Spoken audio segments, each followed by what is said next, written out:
nice. Fist bumps go to the teammates. I wanna hear your go, go, go. I wanna see you falling fast. Win the round. Win the game. Pretty much. They play, you win.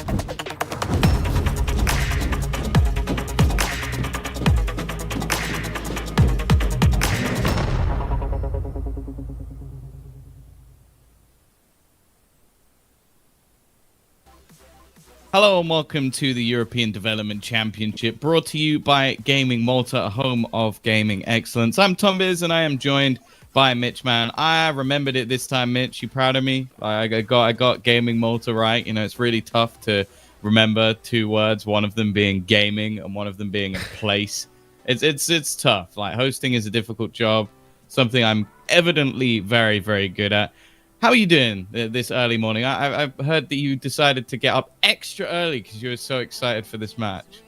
Yeah, sure. Excited to get this one out of the way was, I think, where I was coming at it from. I woke up, I thought the games were an hour earlier than they were. Yeah, well, we're here now. Played a little bit of Cyberpunk, got all the bugs out of the way, and now I'm happy to get to see just a clean, polished, refined game between Movistar Riders and NaVi Jr. Look, let's be honest. The games that we saw in the quarterfinals, it wasn't terrible in parts, but Movistar let me down. And I'm hoping that today, with that extra hour to lie in... What was that? They won, though. They must have been good. Oh, yeah, they won. They won, for sure. Yeah, they played the worst half of Counter-Strike I've ever seen. And then they woke up. And that's why I'm hoping that with the extra hour to sleep in today, get a little bit of rest... They're not going to have that sleepy start, and they're going to come in dialed in because they need to. Because NaVi Jr., we saw them, oh man, versus Hellraiser. They were on fire. Such a good team. So, like, fundamentally in Counter-Strike, they're unbelievable, and individually as well. So I see very little wiggle room for Movistar in this series. So they better turn up ready to play from round one. Yeah, I think that's the sort of exciting thing about our bracket is you can actually look like, I would say the bottom half of the bracket, kind of expected. K23 being scared. I think that was a close game as it was, but we kind of expected the result. sAw managing to get through the Budapest 5 much closer than we expected, but they were the team that were expected to get through. Top half, however, Movistar being Endpoint. Endpoint have been a team that I almost thought would win the whole thing, to be honest, with the form that they've had recently. Been grinding a lot of tournaments out, like getting through into decent like events and qualifiers. Didn't quite happen. And then on the other side of things, like, sure, NaVi Jr., we know that they've got a lot of talent, but to come in and just fundamentally dismantle Hellraisers, that's pretty impressive at the team that actually managed to go, I think it was like 16-0 or 16-1 in the MDL season before losing in playoffs. Like, they were looking like a solid team. So for them not even to win a map is an impressive performance from them. Now we get into a matchup where I think that we're kind of setting this up as it's a relative unknown. I think it depends on the performance. Like, sure, NaVi Jr. have managed to surprise us thus far, but we have to bear in mind they're still here with like a new player, if anything. Well, new to NaVi Jr., not new to NaVi. He's been in NaVi Youth for quite a while. Manasi is someone who's been a focal point for a lot of people. Like, I think he's been someone that to keep an eye on. And the fact is that if you have Ami, who is obviously the coach of, I think, junior and the youth squad, telling you that this guy is going to be the next big thing, could even rival someone like Simple, you got to keep your eye on him. Like, the kid's going to be nuts. Yeah, as well as that, though, I feel like there's so much skill on this NaVi Jr. roster. Obviously, we're focused on Manisi because dude's 15. He's so young. He's so skilled. It's unbelievable to watch him play. But then you've got Gospa, Fear. These guys really impressed me as well. Gospa's obviously got those big muscles, and he was flexing them on the server. And taking a look at the maps that are coming down, I mean, we're obviously starting it out on Mirage, into Vertigo, and then Train as a decider. Now, looking at Movistar, as I said, the problem for me when watching them on Overpass was their T side, and it wasn't understanding of the map, it was understanding of the game. They were asleep. They were not communicating. They were just so loose. And you can see the parry match odds significantly favoring NaVi Jr., and I've got to go with them, because on Mirage, if they show anywhere near the same level of play that they did yesterday, and Movistar, or the day before, and Movistar turn up the way that they did in their first map, asleep on the T side, we'll have a very quick first map. Yeah, I'm pretty sure as well that, like, from what we've seen, there hasn't been too many matches played overall for m0NESY within this roster. I don't know. I feel like I'm just going to end up being his hype man for this entire match, just because Ami has... I got to speak to Ami at the We Play RMR event, and you ever see, like, someone who's obviously been in Counter-Strike for a ridiculous amount of years? Like, you kind of... Normally when you talk to people like that, they're like, oh, yeah, this guy's pretty good, this guy's... When he spoke about m0NESY, it was like he was talking about his son. Like, the guy just... He was so... It was like, yeah, he's going to be the best. And the reason for it was not even just, like you see with some of the players that are coming up, like, oh, his individual skill's amazing, or that like, oh, he's got this. He literally said that there were points where he would finish practice for the day. Now, bear in mind, he's 15. He's probably got other stuff he wants to be doing. And he wouldn't just go and, like, play pugs or do something like that. He would come to Ami and be like, oh, can you teach me, like, how to do this certain smoke setup? Or can you help me to do this certain flash? Or can we practice doing these sort of Molotovs? And I was like, what? You got a 15-year-old who wants to learn all the stuff about Counter-Strike that most youngsters don't care about. Like, let's be real. That's not the thing. You want to pop heads. You want to run around. You want to be simple. That's what you want to be. And this kid wants to come in and basically learn all the stuff that makes you into, like, an Astralis level player. It's scary. The fact is, adding him into this roster from the youth side, I almost feel like is going to be a stepping stone.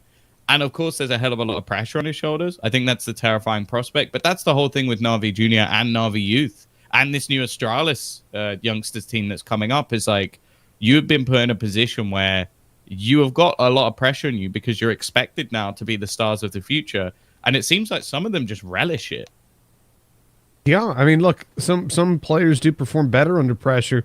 What's worth mentioning here is that we actually have previously seen these teams play, but it was... I mean, coming up on 8 months ago at this stage. Yeah.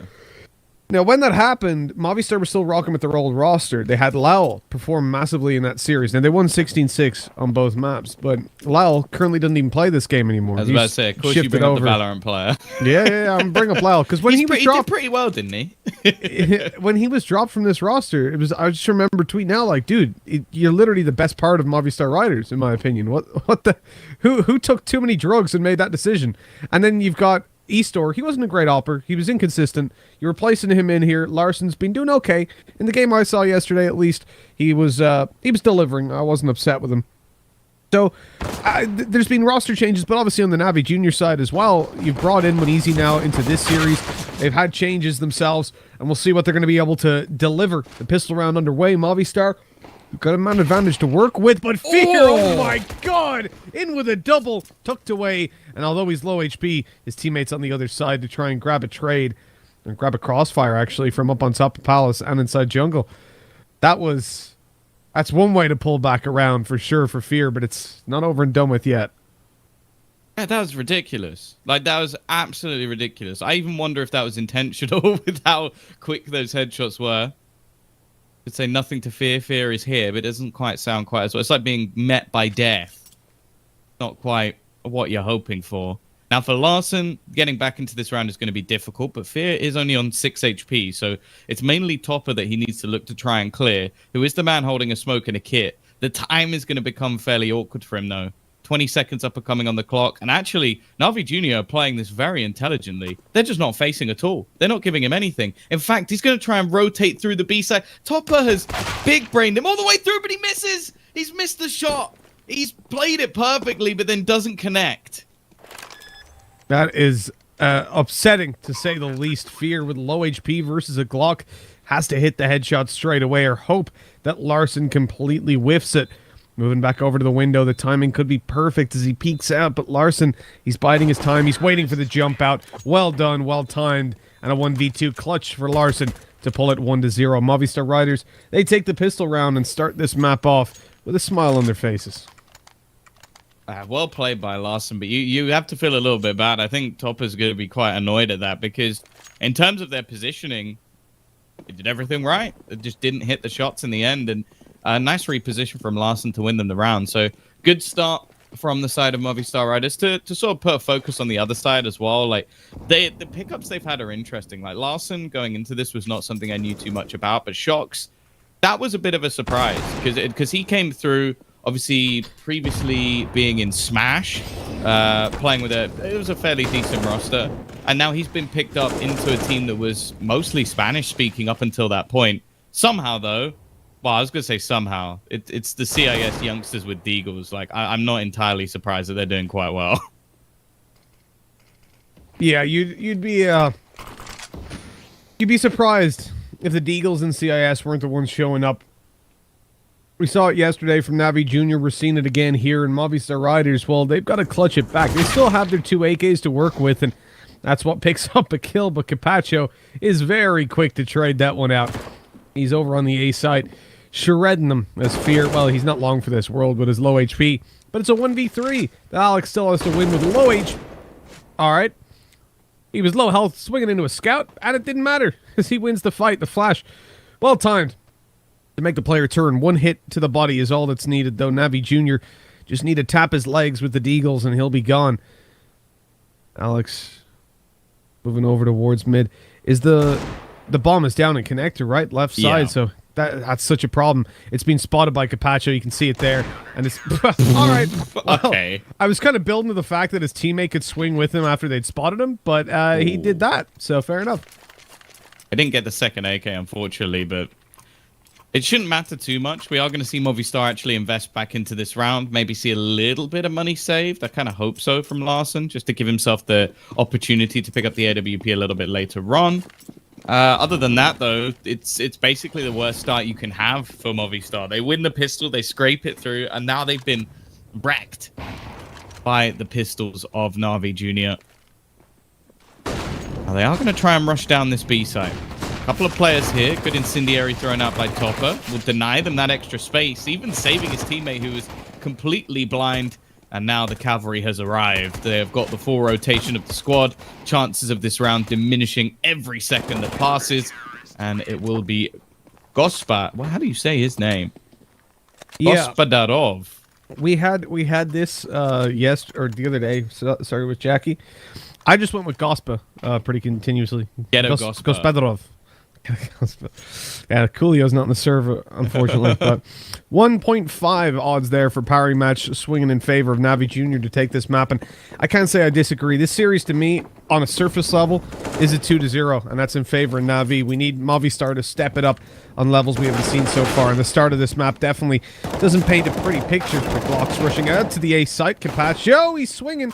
Why is he still swinging when his teammates can cover the cross? That is a little bit ludicrous, so they lose another weapon, and the nades do close out the round. It was unnecessary, though. Capacho needed to just tuck in, let his teammates cover him because he was so low. Doesn't really make sense.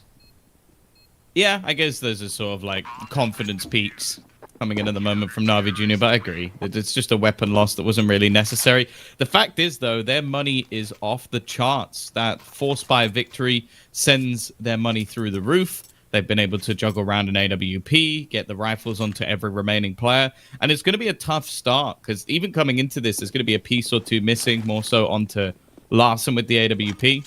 He's going to be going for the early fight. Try and find something in the initial stages of this round, and he will. Munisi caught jump spotting, will go down. You know, this is something that I've always had a little bit of a pet peeve. Oh, hold on. Capacho pushed right through Palace, made up for the man disadvantage now by not only seizing the kill, but also the map control. Problem is, Shox has just shut down Gospa, opened up the A site. A plan can now come in for Movistar Riders. And for NaVi Jr., they are in a bit of a tough spot then in trying to get back into this site. Their player in Palace can't really peek. They need to maintain CT control, and Toppa does a great job to start. The flash over, but Shox, he just swings right afterwards. Gets himself the kill while his teammates are rotating with the bomb in play. No more utility, though, blocking off Palace. This is the problem. Shox has got a smoke, but he can't really throw it from there. So they've got to be ever cautious of that angle. Capacho hears the steps. He knows they're going for the plant. Fear. Oh, he's caught with a nade out. He's not going to be killed initially. But right after he's taken down. They know exactly where Capacho is. This should be nice and clean cut. And the nade pretty much secures it. And now the question is, can he save? You know, my thing though, Tom, it's been something that's always a pet peeve of mine. The word confidence, I think, in a tactical FPS is always misplaced and used, in my opinion. I think because I've heard players in interviews, I was just confident, I was just feeling it, you know. That's just an excuse for lack of discipline. Like, if it works, if it doesn't, I don't really care. Making those kind of plays is just wrong. And I think it's similar to, you recall, I think, as we're with NaVi, it's quite topical. See if Capacho saves this. Hold on, they're going to swing. Oh. Yeah, there you go. Okay. Well done. But as we're with NaVi, Simple is a great example. I think the thing with him is he's so individually skilled that he can do it. He's one of the few players that gets away with it more than he gets punished. So, in a way, it makes sense for him to do it. But for the average player, I think it's just a really bad habit to get in the habit of telling yourself, oh, I'm just confident. Yeah, I'm just going to go for this because I'm feeling I might hit the shot. Yeah, let's go. I need to play confident to win. No, you're just a bad player in terms of the brain of the game. That's it really bothers me. It really does. Because it's like in poker, right? You can be like, I'm just feeling it. I'm going to go all in. I'm just feeling it. It's like, you can't just have that as your reason. Yeah. At the same time, though, I feel like it's very, very difficult to be so mentally strong that you can have like a really bad start to a game and just be like, I am still just as good as I was earlier today. Like, it's very difficult to do that mentally. So I understand your point. Like, obviously, if everybody could just be like mentally perfect, make the smart decision every single time, it would be a wonderful world. But people don't work like that. I think that's where, though, again, the poker analogy. I love poker in comparison to tactical FPSs because I think it's one and the same almost. Just the mechanics of poker are a little bit different. But that was a nice little shot. All right. Larson was ready for that as well. He was literally going to peek that angle as he popped up. There's no one on B. There's no one on B. They've abandoned the B site. This is a really big gamble coming out from the CT side, and I'm somewhat perplexed as to why. Especially when you have a pistol in play. I'd almost say just put that pistol over on the other side of the map. But yeah, they went for an all-in gamble. It hasn't worked out for them at all, and Movistar are going to get away with a relatively clean round, which is something they needed.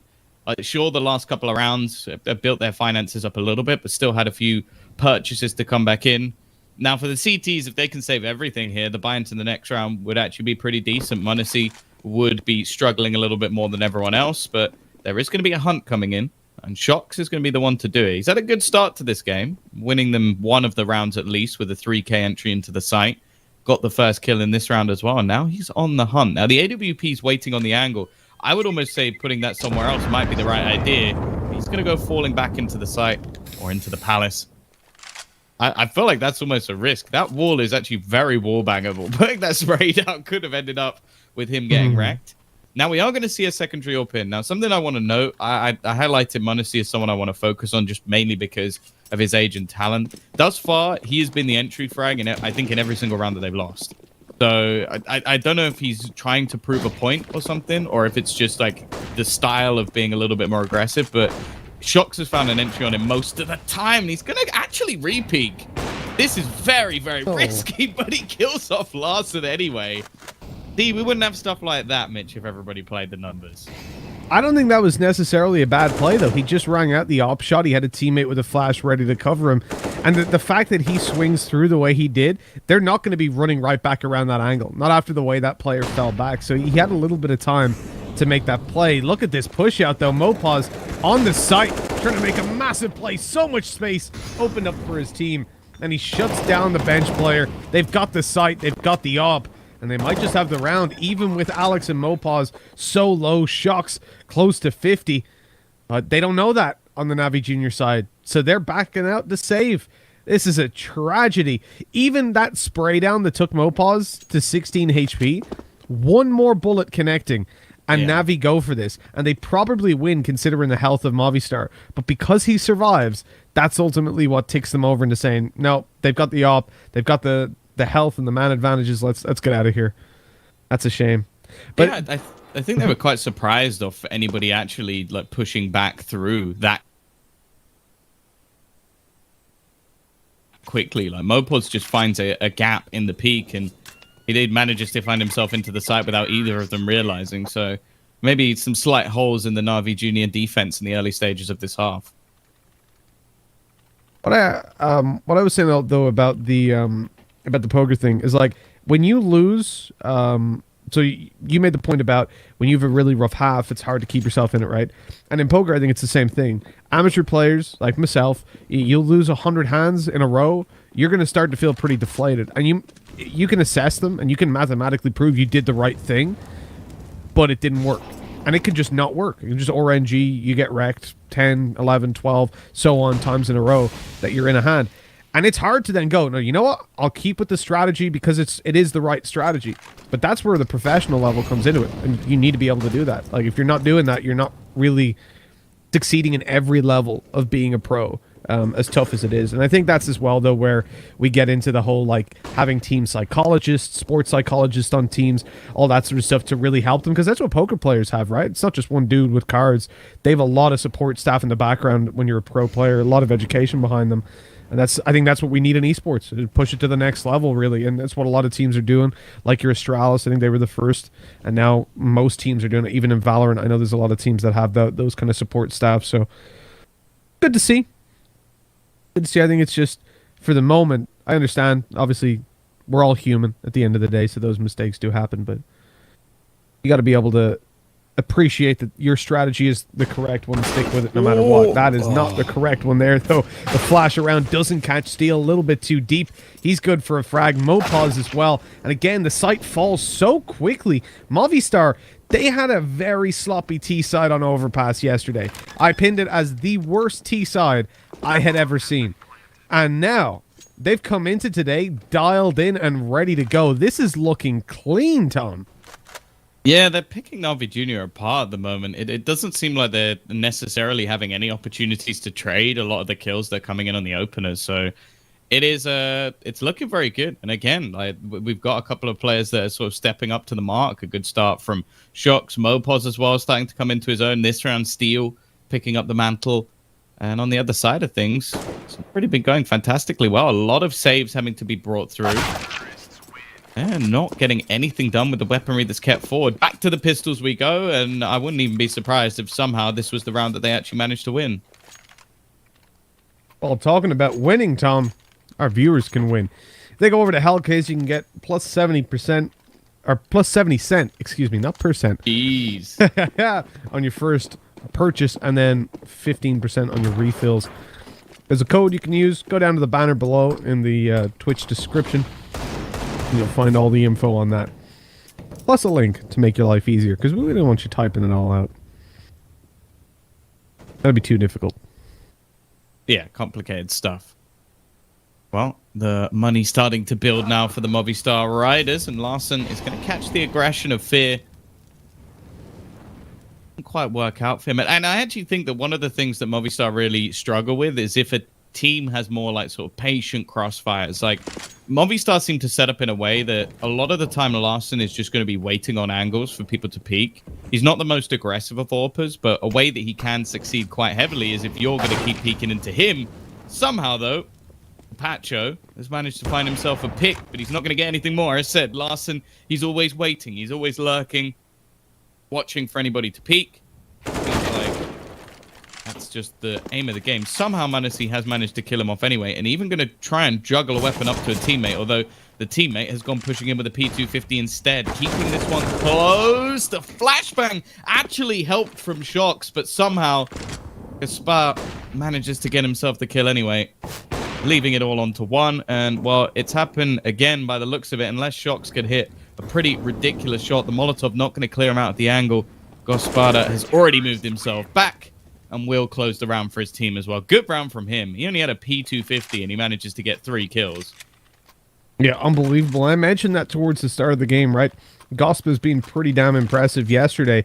Look at the parry. Whoa! Look at the parry match on swing. Looked like for a second they were confused, but they're going over in favor of NaVi Jr. yet again. Considering that they're behind, 1.55 seems quite generous. I have to say, even if they equalize this 5-5, that's quite a lot. That mid push though, so well handled, and Manisi in for a triple. He's up behind the boxes. He has the bomb dropped, and his teammates now on the way to help him out. Larson, the closest player, that's a good molly. This should force him out of position. Pacho on the other side of the map is shut down. That molly didn't actually touch Manisi. He swings on the back of the flash. He put a smoke down, excuse me, to keep himself a little bit safe. Has another flashbang to work with. They know there's an opera there, and they just group up. They'll take this map control, and by the looks of things, they might want to force the fight onto Larson right away. Oh, no, he's got another one. Oh, wait. Manisi's still alive. I feel like at this stage he should be dead. Now, there's still a lot of time for Movistar Rider because of how fast the play was. Now, they know there was someone on A. The fact that this is left open is a critical error.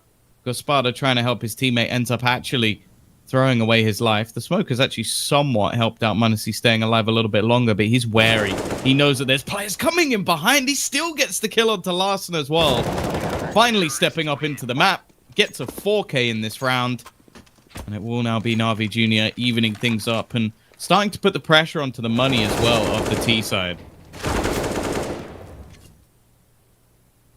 Manisi in this round, he gets 3 kills, right? 3 aim duels, and then he gets mollied out twice and still does more work. How? How is this kid still alive? How is he doing that much heavy lifting? It's unbelievable. NaVi, they've equalized it. They've put it 5-5, but there's still a whole lot of room for Movistar Riders. Their T side is looking much better than what we've seen in the past. They are awake. Or the day before yesterday, excuse me. In the quarterfinals, let's put it that way from now on.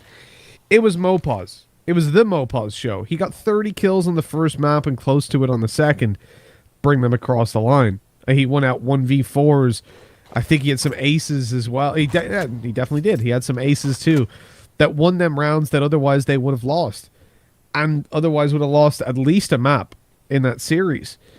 So for him, having a good performance here by all means, but having his teammates backing him up as well, Larson delivering alongside Shocks, it's a very, very good sign for the Riders right now.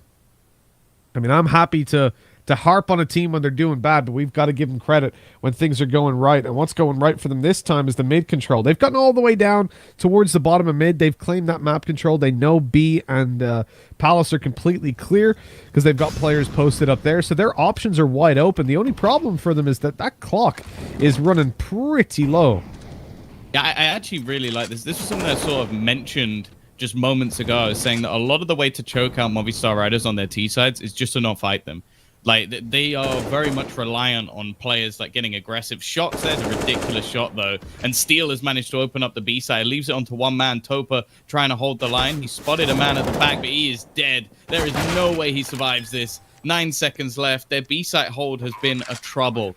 They seem to just lose both entries each time the push actually comes in that direction. And that's the thing. The rest of the round, the way they played it, I had no issue with it. They baited out the time for so long. They didn't give away any early picks. Manisi even finds the opener. And then just he goes down to Shocks. Okay, that's a problem. But that B site is weak. Yeah, 100%. And one of the other things you have to touch on is the fact that Movistar Riders, they took the map control. NaVi avoided fights. What they also avoided, though, was using their utility. They still had smokes and mollies coming into the last 30 seconds of the round. That's huge. But for Movistar Riders, they had aim. That's what ultimately pulled it into their favor. They just absolutely wrecked in these aim duels. And if you're NaVi Jr., that's a very demotivating round to lose because they had everything going for them. And it slips out of their hands. Now I think look at the economy. It's not going to be great either way. But I think we see more of an aggressive buy round when one comes through. Because they've tried the passive strategy. And with that B hold, it just isn't working. So they need to mix something up. Well, that's not a bad start. The solo AWP finds one, and the trade of the initial kill coming in at least gives them some options. It didn't actually hit onto Mopaz as well, but Gospada given an opportunity, isn't going to take it. Although they've done well in the early stages of this round, it's still going to be an after-plant position. Manasi managing to retrieve an AK, but other than that, I'm questioning how they actually do too much more in this round. Unless he can hit something ridiculous and mollied off, they should just retreat out of this round. Now, I don't think there's enough time for them to really do anything. Yeah, I think Gospa lagged Mopaz as well in that drop down, so that's a shame. You know, a couple pixels higher, and it's a 3v2. They can group up and just play for the retake. But was Mopaz? I thought Mopaz was dinked on ramp when he pushed. Oh, could be. Either way, close to hitting a shot on one of the players. He's still hunting. He's got 9 HP. He's just hunting them down. If he gets rid of the AWP as well, oh, okay, I like that from Fear. Just decides, okay, I'm going to get swung on anyway. I might as well take the peek, give myself a better chance of hitting the shot. It's still another round, though. And although it started quite well for the side of NaVi Jr., this has quickly become a Movistar Riders, pretty decent half. You have to bear in mind, Movistar Riders won the pistol, then lost the 3 follow-up round. And since then, they've only lost 2 rounds. One of them being off a huge solo play coming out from Munisi. And other than that, it's not really been looking too good. I think NaVi Jr. really struggle in their CT setups. I don't think they're particularly good with having their crossfire set up. A lot of the time it works with their aggression. That's what's sort of helping them out a bit. And the problem with that is that Movistar Riders are very, very good at countering aggression. They're very patient in their play. So I'm almost thinking that at the moment, at least, for their CT side, this looks like a bit of a mismatch in styles. This is the team, though, that I was waiting to see yesterday, that I was hoping to see. And I think in the second map, I say yesterday again, god damn it, quarterfinals, 2 days ago. But it was what we got to see in the second map, at least glimmers of it. But the first was just so atrocious that I had no faith. Look at this. Larson again showing up on that op, this time finding the opening duel on the Gospa, who's been so solid for NaVi Jr. Topa realizes there's a little bit of space for him up close.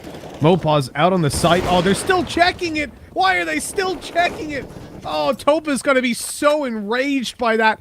He was mollied out. There were 2 players on the site, and Larson, he just suspects it for no reason. This guy, he's so paranoid, and it worked out to get them the round now. Clean as can be. A 5v2, and NaVi once again saving over towards the A site because they've lost B. And it doesn't stop there. Manisi has dropped. He was low HP, caught through the box.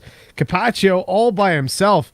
We mentioned the B hold was a problem, but it's more of a problem now. It's a disaster. Yeah, it's not gone great. It has not gone great. Obviously, having to switch out players might have played a part in that, but honestly, I can't imagine it has too much. So you've like one player changing shouldn't completely dismantle your B-site setup, and I think this is something that they're definitely going to have to work on. You can see the paramatch shots finally in Movistar Riders' favor. I feel like they kind of should have been from a little bit early on. I think the only thing that's really padding the stats here for NaVi Jr. is the fact that they got those sort of follow-up rounds to the pistol. So other than that, they have been beaten out quite significantly.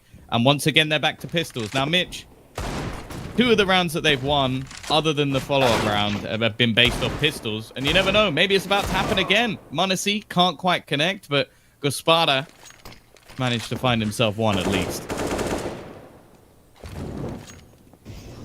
I mean, it is the Deagles for NaVi Jr. These guys are always able to do so much with them.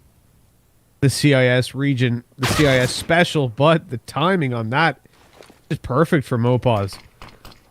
I'm up to 13 kills here in the half, and it seems like for NaVi Jr., when it comes down to buy rounds, which obviously the next one will be the final one for their CT side, they've tried the passive approaches. They've tried the aggressive approaches, and it doesn't seem to matter what they do. Like Gospa getting shut down with the op on top earlier on. We saw Manisi try the same thing, have 1 kill. They still lose the site. It's been a pretty demotivating half, realistically. And I'm sure it's Mirage is still way back in, but I'm impressed by Movistar Riders tenfold. 1 kill? Okay, it's doable. You're still going to go for this, of course. You can buy up in the next round. Capaccio, I don't know how he hits that one, but it's all left down to Gospa. A monster with an op in hand, but this time he's got the hand cannon.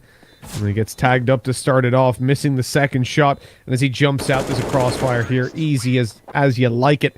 Movistar Riders take a 9th. And that will be the final round of the half coming up as Movistar fight for 10. And double digits, well, they're looking likely, really, with how these rounds have been going so far. In fact, I think NaVi have looked better when they have deagles in their hands than when they have actual rifles. Yeah, I think there's only been one round, really, that I can think of where they were like dominant. And even then, I think they only had 2 players surviving, and that was that aggressive mid-push. Other than that, they've not really been able to achieve too much. Gonna go aggressive again. Shocks. He's been clinical, and somehow he gets both kills. It's got to be tilting for the remaining players on NaVi. Oh, nice shot from Gaspada. I didn't think he'd be able to shoot in time to get that kill. The problem is, in response, they've lost the A site. It's an afterplant within 30 seconds. That's how fast they've managed to get the bomb down and find a double opener. This round's pretty much over. It comes down to an incredible clutch from the remaining 2. I mean, clutches for NaVi, they've been in so many, but they've always gone for the save. Not going to happen this time, obviously, in fear. Well, he takes down Steel, so maybe they can actually get into this round. Alex, holding for the cross, gets flashed. NaVi Jr., get onto the site. But the problem is, open for connector, there's 2 players towards that angle, and then you've got Shock spraying through. It's Alex that catches the frag, and Gospa's got it all to do. Can't get it done. 10-5. Movistar Riders in with a phenomenal T-side half on Mirage. And I said if they came in looking like they did in the first map of the quarterfinals, I almost said it yesterday, then we would see them just get absolutely stomped out. But this is Movistar Riders more awake than ever. That extra hour of sleep has clearly helped them. Yeah, I've been impressed as well. I think this is sort of the win condition for this team, is having both Shocks and Mopos playing well on the T side, and they did. Like, Shocks was doing a great job of lurking around the A site, got a lot of openers throughout that half, and then Mopos, just in any sort of situation, seems to be able to drag them back into a round. So we've not really seen much from NaVi Jr. They managed to get themselves the openers in the last. Now, they didn't win the pistol, but they did manage to win the force. This pistol looking a lot better. They're going to walk into the crossfire of Steel, but Munisi already picks off one. It's left onto Alex. The rotation's coming to try and help, but it's too little too late. A 4v2 situation. Larson has been spotted and tagged up. Somehow gets the kill onto Munisi through the smoke. Maybe there's an opening here, Mitch. What? We didn't even see it. He's just killed everyone. He just killed absolutely everyone. They just kept swinging him, and he just tapped every single one. That's ridiculous. That was something. That was something. Jocks, he's up there. 17 kills on the board. And we have a replay of that? Please say we have a replay of that. I mean, with 11-5, that's the kind of play that you're praying doesn't come through if you're NaVi Jr. Dude just tippity tapping you all to death. And, they did. We can't say they didn't need to peek him there. Yeah, no, they definitely chance didn't. of him doing that is slim, but even still, you could have made the chance of that 0. You know what, Tom? They were feeling it, confidence and it's all that sort of stuff. The pistols, they're always dangerous in the hands of NaVi Jr. and the CIS players in general, but they're dealt with this time, given a good hiding, leaving Steel over on the site by himself. He is surrounded by some Terrys. Let's see if he can get it done. Manizi looking to move over towards the connector, but he's just about to be shot in the back a couple of times by Steel. Missing the headshot straight away. It's hard to hit when they're facing away. But Capaccio's all by himself, and he's looking macho, already taking a double. Let's see what else he can do. They've got a player down in the jungle, hiding away, and the jungle is where he'll fall. 12-5. A good attempt by NaVi Jr., but they won't be able to afford the same kind of investment in this round, as now they're on an eco. Movistar Riders looking good to win this round, and looking good to win the map, according to Parry Match. 1.05 times odds, and those are some juicy odds for Movistar.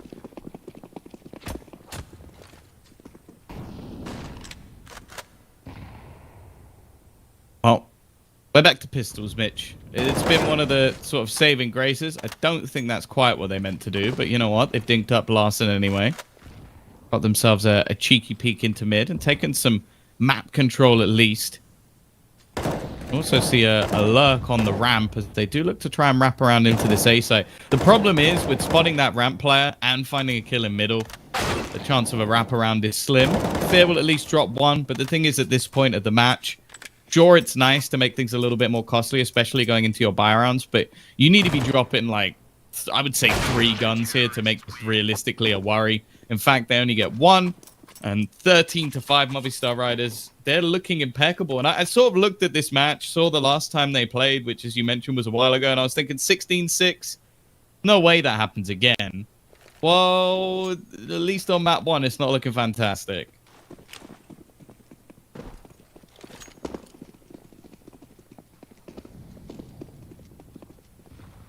Tom, I'll ask you something. You believe in the comeback? No. Okay. I was going to say if you did, Tom, you can head on over to Parry Match and get some great odds on that. You can't. Yeah, you can't, and I can't, but maybe other people could. I don't know. Maybe my mum can. Are there some... No, I don't. No, Tom, I don't think she can. Let's be very careful. I think friends and family are out of the question here. Oh, what do you mean? But my mum loves NaVi Jr. She's always bet on them for years, mate. 10 years. She's They've big been fan. around for 10 years. No, but you know what? She's bet on them for 10 years. That's how much she loves them. She bet on them coming into existence. That's what She did it before it was cool. Exactly. Oh, Mopause! How does he get away with that? He flicks down at the wrong moment, but still adjusts and takes the head before they can even connect. This guy's on fire. This team is on fire. NaVi Jr., well, they're burning to the ground. With Capaccio left again in a 1v4. He's coming up behind, and he manages to get the frag. No, that's not a knife. He started to turn to the right. He's not quite that much of a lunatic. Not really a chance to win this. 29 seconds being patiently waited for. It's a bit of a whiff from Mopause, but he gets the job done. 14 to 5. This has been utterly dominant. Again, like excluding the sort of pistol bonus rounds that we've had, it really hasn't been anything too impressive from NaVi Jr. A bit of a disappointment, to say the least. Although, okay, looking at map statistics, this is one of their least played maps. I think that's always going to be the thing that sort of lets teams like this down, is just depth in map pool. They don't play Nuke, haven't got many maps on Train, and Mirage, they played 3 maps and only managed to win it once against lesser opposition. So hopefully going into Vertigo, that's where things could get a little bit interesting. 80% win rate on that map, which is pretty decent. In fact, one of the things I always talk about when it comes to Vertigo is that there really aren't many teams with a decent win percentage, especially at the top of the scene. Like you look at, I would say Heroic are probably one of the best Vertigo teams in the world. I think their win percentage is like 50-something%. Well, someone has to have above a 50%. It's how probability works. But for NaVi Jr., I think, based on what we saw the other day, they definitely should have a better time than what we're seeing here. But then again, I would have imagined Mirage would look a whole lot better for them too. Like, this is desolation. Sure, their B-hold was a little bit weak, but just in general, they're looking asleep right now. You've got Manisi doing some heavy lifting. Capaccio's been there for the clutches. Gospa with the AWP has had some rounds, but in general, Movistar Riders, they're winning opening duels. They're converting on them. They're playing together. This is the thing. Like, they're playing off each other so well compared to what we saw in the quarterfinals. I do have to question, what has changed? I know this is a team that plays a lot online, and so sometimes their focus might be elsewhere. Maybe coming into that series, they thought, you know what, easy game versus Endpoint. I don't think you would have, considering where Endpoint are at these days. I doubt that very much. Maybe they're like NaVi Jr. They're the big boys, But no, like, I cannot explain the Movistar Riders that we saw in the quarterfinals. I almost start to question if it's more like Hellraisers just underestimated NaVi Jr. And like, but the thing is, like, we've seen some other decent results, like them beating like Alternate Attacks, Copenhagen Flames, but like at the same time, I don't know. I feel like Hellraisers would be the type of squad that would come into this sort of game and having a CIS matchup, like they're going to be players they've focused on more, so more of an opportunity. Whereas Movistar, I don't know, it just doesn't seem they're ready for anything they're going to be doing. Like, it's not been like the most methodical Counter-Strike. A lot of it's just been like late takes onto the B site in their first half. In this round, you can just see them getting aggressive once again, and it's almost like they're beating them at their own game. And as I sort of said, in the last half, it looked like they had a very good counter to what was wanted from NaVi Jr. They wanted to get aggressive. They wanted to try and fight. And, wow, it just seemed like Movistar were waiting for everything they were planning to do. This round, it is a 4-on-2. This map is done. It's left all onto Topa, who's not been having a fantastic game. And that will be an even more dominant win on this map than they had against the previous roster. A 16-5 in favor of Movistar Riders. Very impressed with what we've seen from Mopos. Shocks as well was phenomenal throughout. But the fact is, it was hard to find a weak link. I think pretty much everybody, in fact, I can check, I think everybody finished positive on their team, which... that's unusual, I will say, for Movistar Riders. Normally, there's somebody like at the top of the game, like getting them through it. As you saw mentioned the other day with Mopos, like dropping like 30 bombs. In this case, they didn't need it. Top fragger, I think it was like, what, 21 kills, bottom 14, everybody positive or even throughout the whole game. Like, that doesn't happen very often, Mitch. No, it doesn't. And I think one of the surprising things, really, taking a look at the opening duels, not a stat that I think we want to bring up all too often, but you had Larson do really well in opening duels, 5 out of 7. But the whole team, actually, they weren't winning those early fights as much as you might think, considering it was 16-5. In fact, they're only slightly positive in terms of getting the opening frag, which builds onto the point that I was saying throughout the game, that they're playing off each other so damn well. And you see it. How many rounds did we see them? For example, that push-up ramp. There's a USP close. They get the kill. They trade it out. End up losing 2 players. But they pull it right back because there's always another guy there to swing out, trade. And even if they just pull it back into a 3 versus 3, they've now got a bomb site. They've got utility to close off the angles, get the plants, play post plants. And most of the time, NaVi Jr. didn't even go for the retakes. They were down and out of this game from the start. They were playing saves more often than I've ever seen. It was like me playing Cyberpunk, saving every couple minutes just to avoid any of those bugs that completely break my game. Well, there were no bugs for NaVi Jr. here except for maybe the B site, because after that, that's got to be bugging them because their defense was it was a little bit shocking. But I'm hoping for a little bit of a better game coming on to Vertigo. I don't want to see back-to-back 16-5s. That is true. Well, Vertigo, as you said, that will be coming up next. But first,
Headshot, nice.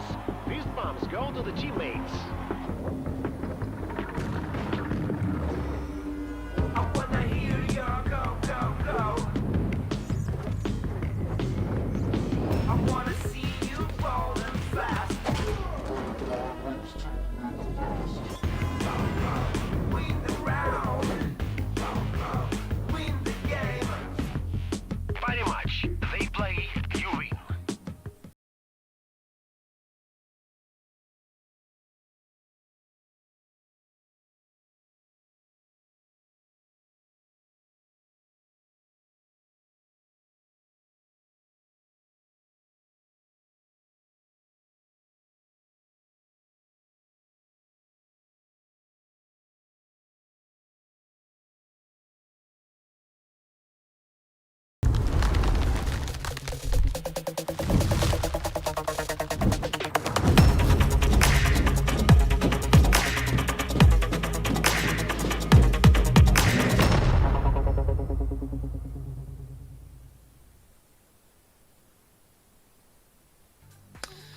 Welcome back to the European Development Championship, brought to you by Gaming Malta, a home of gaming excellence. We're going to be going into our second map after NaVi Jr.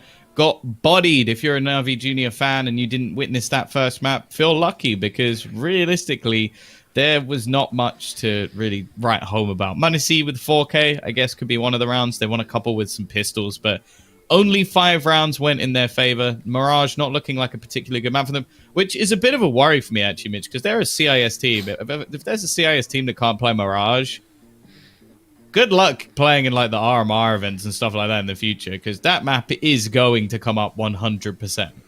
Yeah, 100%. Your Mirage, your Dust 2, these maps are a key feature of all these kind of open qualifiers and RMR tournaments, all that sort of crack. But yeah, I have to say, well, look, parity match still favoring NaVi Jr. by quite a bit, 1.57. And I myself am very surprised with that first map. I said that I expect this to be a clean 2-0, and it might be. But I did also mention that was in favor of NaVi Jr. The odds are with me. I think most people would have agreed. Movistar Riders, they haven't looked hot in the quarterfinals. They were on and off. And right here, well, they were on from the get-go. I mean, I was ready. I was fully ready to be in a bad mood today, Tom. I was ready to see that T side again and just feel upset. But they've delivered. What can you say? And for Movistar Riders, this is a huge turnaround. You have to think back, right? In that game versus Endpoint, as I said, worst T side I've ever seen on Overpass. Vertigo, they just switched it on so quickly. That was Endpoint's map pick, mind you, a map that Endpoint are quite good on. And Movistar won it. They played insanely well. They got 10 rounds on their T side to just swing back into the game. Now, NaVi Jr.'s best chance is to beat them on Vertigo. Yeah, it's a map that they're very happy to play, and actually won the... Well, they 16-3'd Hellraisers on when they played it in the earlier stages of the tournament. So they have proven to be a force. In fact, throughout this tournament, they played it 5 times. They've won it 5 times. So...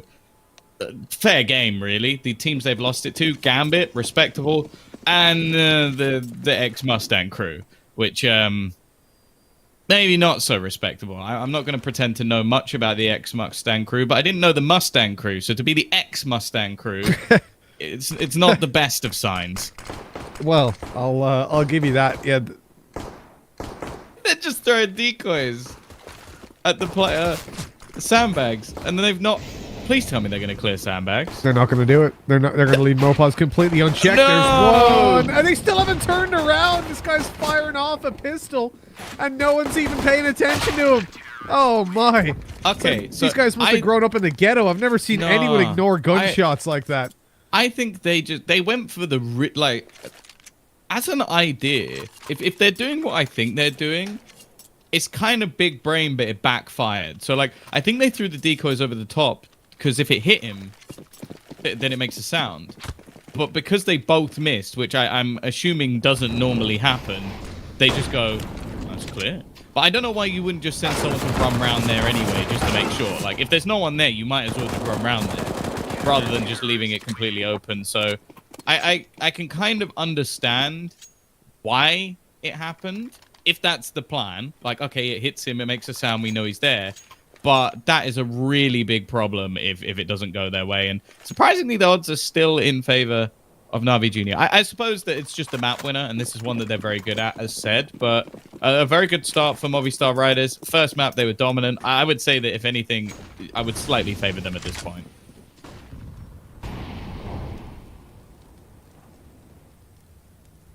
Also, the second round, Larson just tore them to shreds. But yeah. The important part was that he had the FAMAS. Only one kill went down to the SMG. So they didn't actually farm up as much money as they could have. At Deep Smoke, there was an attempt. I'll give them that. It has left a huge gap for the players to creep on through. NaVi Jr. going to look to boost one up on top based on Gosbedrov's position. Although maybe not. Nade goes through. They clear out up top a boost. Molly out the CT spawn. They can now move forward and claim mid control. It looks like we're going to be seeing a split in towards the B site based on the players down below. Although actually, as I say that, they are going back towards the ramp and clearing that out. Bomb picked up. Really, it all comes down to the number 7, Topa, and where he goes. And he's still flirting with the idea of taking the ramp. But it looks like they'll... I don't know what's going on here. It looks like indecision, Tom, to be honest. Now, they're all going down below. So it's going to be a ramp take. They had so much control in mid, control down towards B. They'd seen nobody pushing up, but now they've decided to shift focus and go towards a part of the map that they have absolutely no info on, and that's troublesome when Alex is tucked in the corner, 3 for a kill. Yeah, they are actually going to end up clearing both players without too much trouble, though. I thought the Movistar would be able to do more from here. Larson, he's going to have to try and dodge the Molotov. Because of that, I think he did get clipped by it, so they'll know he's here. Fear is going to end up almost Goomba stomping him out of the round, and what was looking so good for them falls apart. But Shocks, he's dropped the bomb. If he survives here, it could be enough. Honestly's going on the hunt. He gets the kill on Tim as well. There's no time. Shocks just runs away. The Estonian has stolen this round. And they've got to be kicking themselves. A 1v3 situation. They don't cover the bomb. And he manages to get both. They were forced into going for the plan quickly. My question, though, considering you have now got, site control, you had a player towards short, they could have just planted in the corner. Now, I actually don't know what it's called. I don't think we have a name for it, but see, like, where Mopaz is looking now, left corner of where he is, they could have planted there safely, and it would have been very, very... I don't think they could have had an angle on towards stopping that plant. So, a little bit hectic, a little bit too loose. They go down 3-0. NaVi Jr., yeah, they're going to be kicking themselves for sure. They have still got a rifle, but look, it's taken so much damage off the bat. Has to fall back, and a good thing, too, is that Nade would have taken him down if he'd have stuck around a little bit longer. Manizi, Gospodarov, both low. Topa not too healthy either. And they're going to just go for a B take up the stairs. Shocks, again, going to be the player to try and hold on here. He's got himself an AUG. He's going to just smoke them out on the stairs. They can still get up past that because they've boosted up on top of the wood. He's ready for this, but he's ready for someone coming over it. I don't think he's ready for them already being up. This is becoming very, very uncomfortable. Luckily, he's just not missing a beat. His teammates going down, but Shocks is just hitting everything. Oh my God. Yeah, I honestly, I've been impressed with seeing him play. Like, he was someone that I watched a fair bit back when I was doing like as some of the Baltic Counter-Strike. Like, I know, I can't remember the name of the top. Oh, yeah, it's WASD was the Estonian team he played for before he joined Smash. And then they were a roster that was pretty decent, but like looking at them, it was always one of those things that was like, I don't know if anybody's actually going to be able to get out of like this sort of scene and make their way forward like we've seen from some of the others. He's done fantastically well since. Now, you see him die in this early stages, but he did so much damage to both players there. And Steel...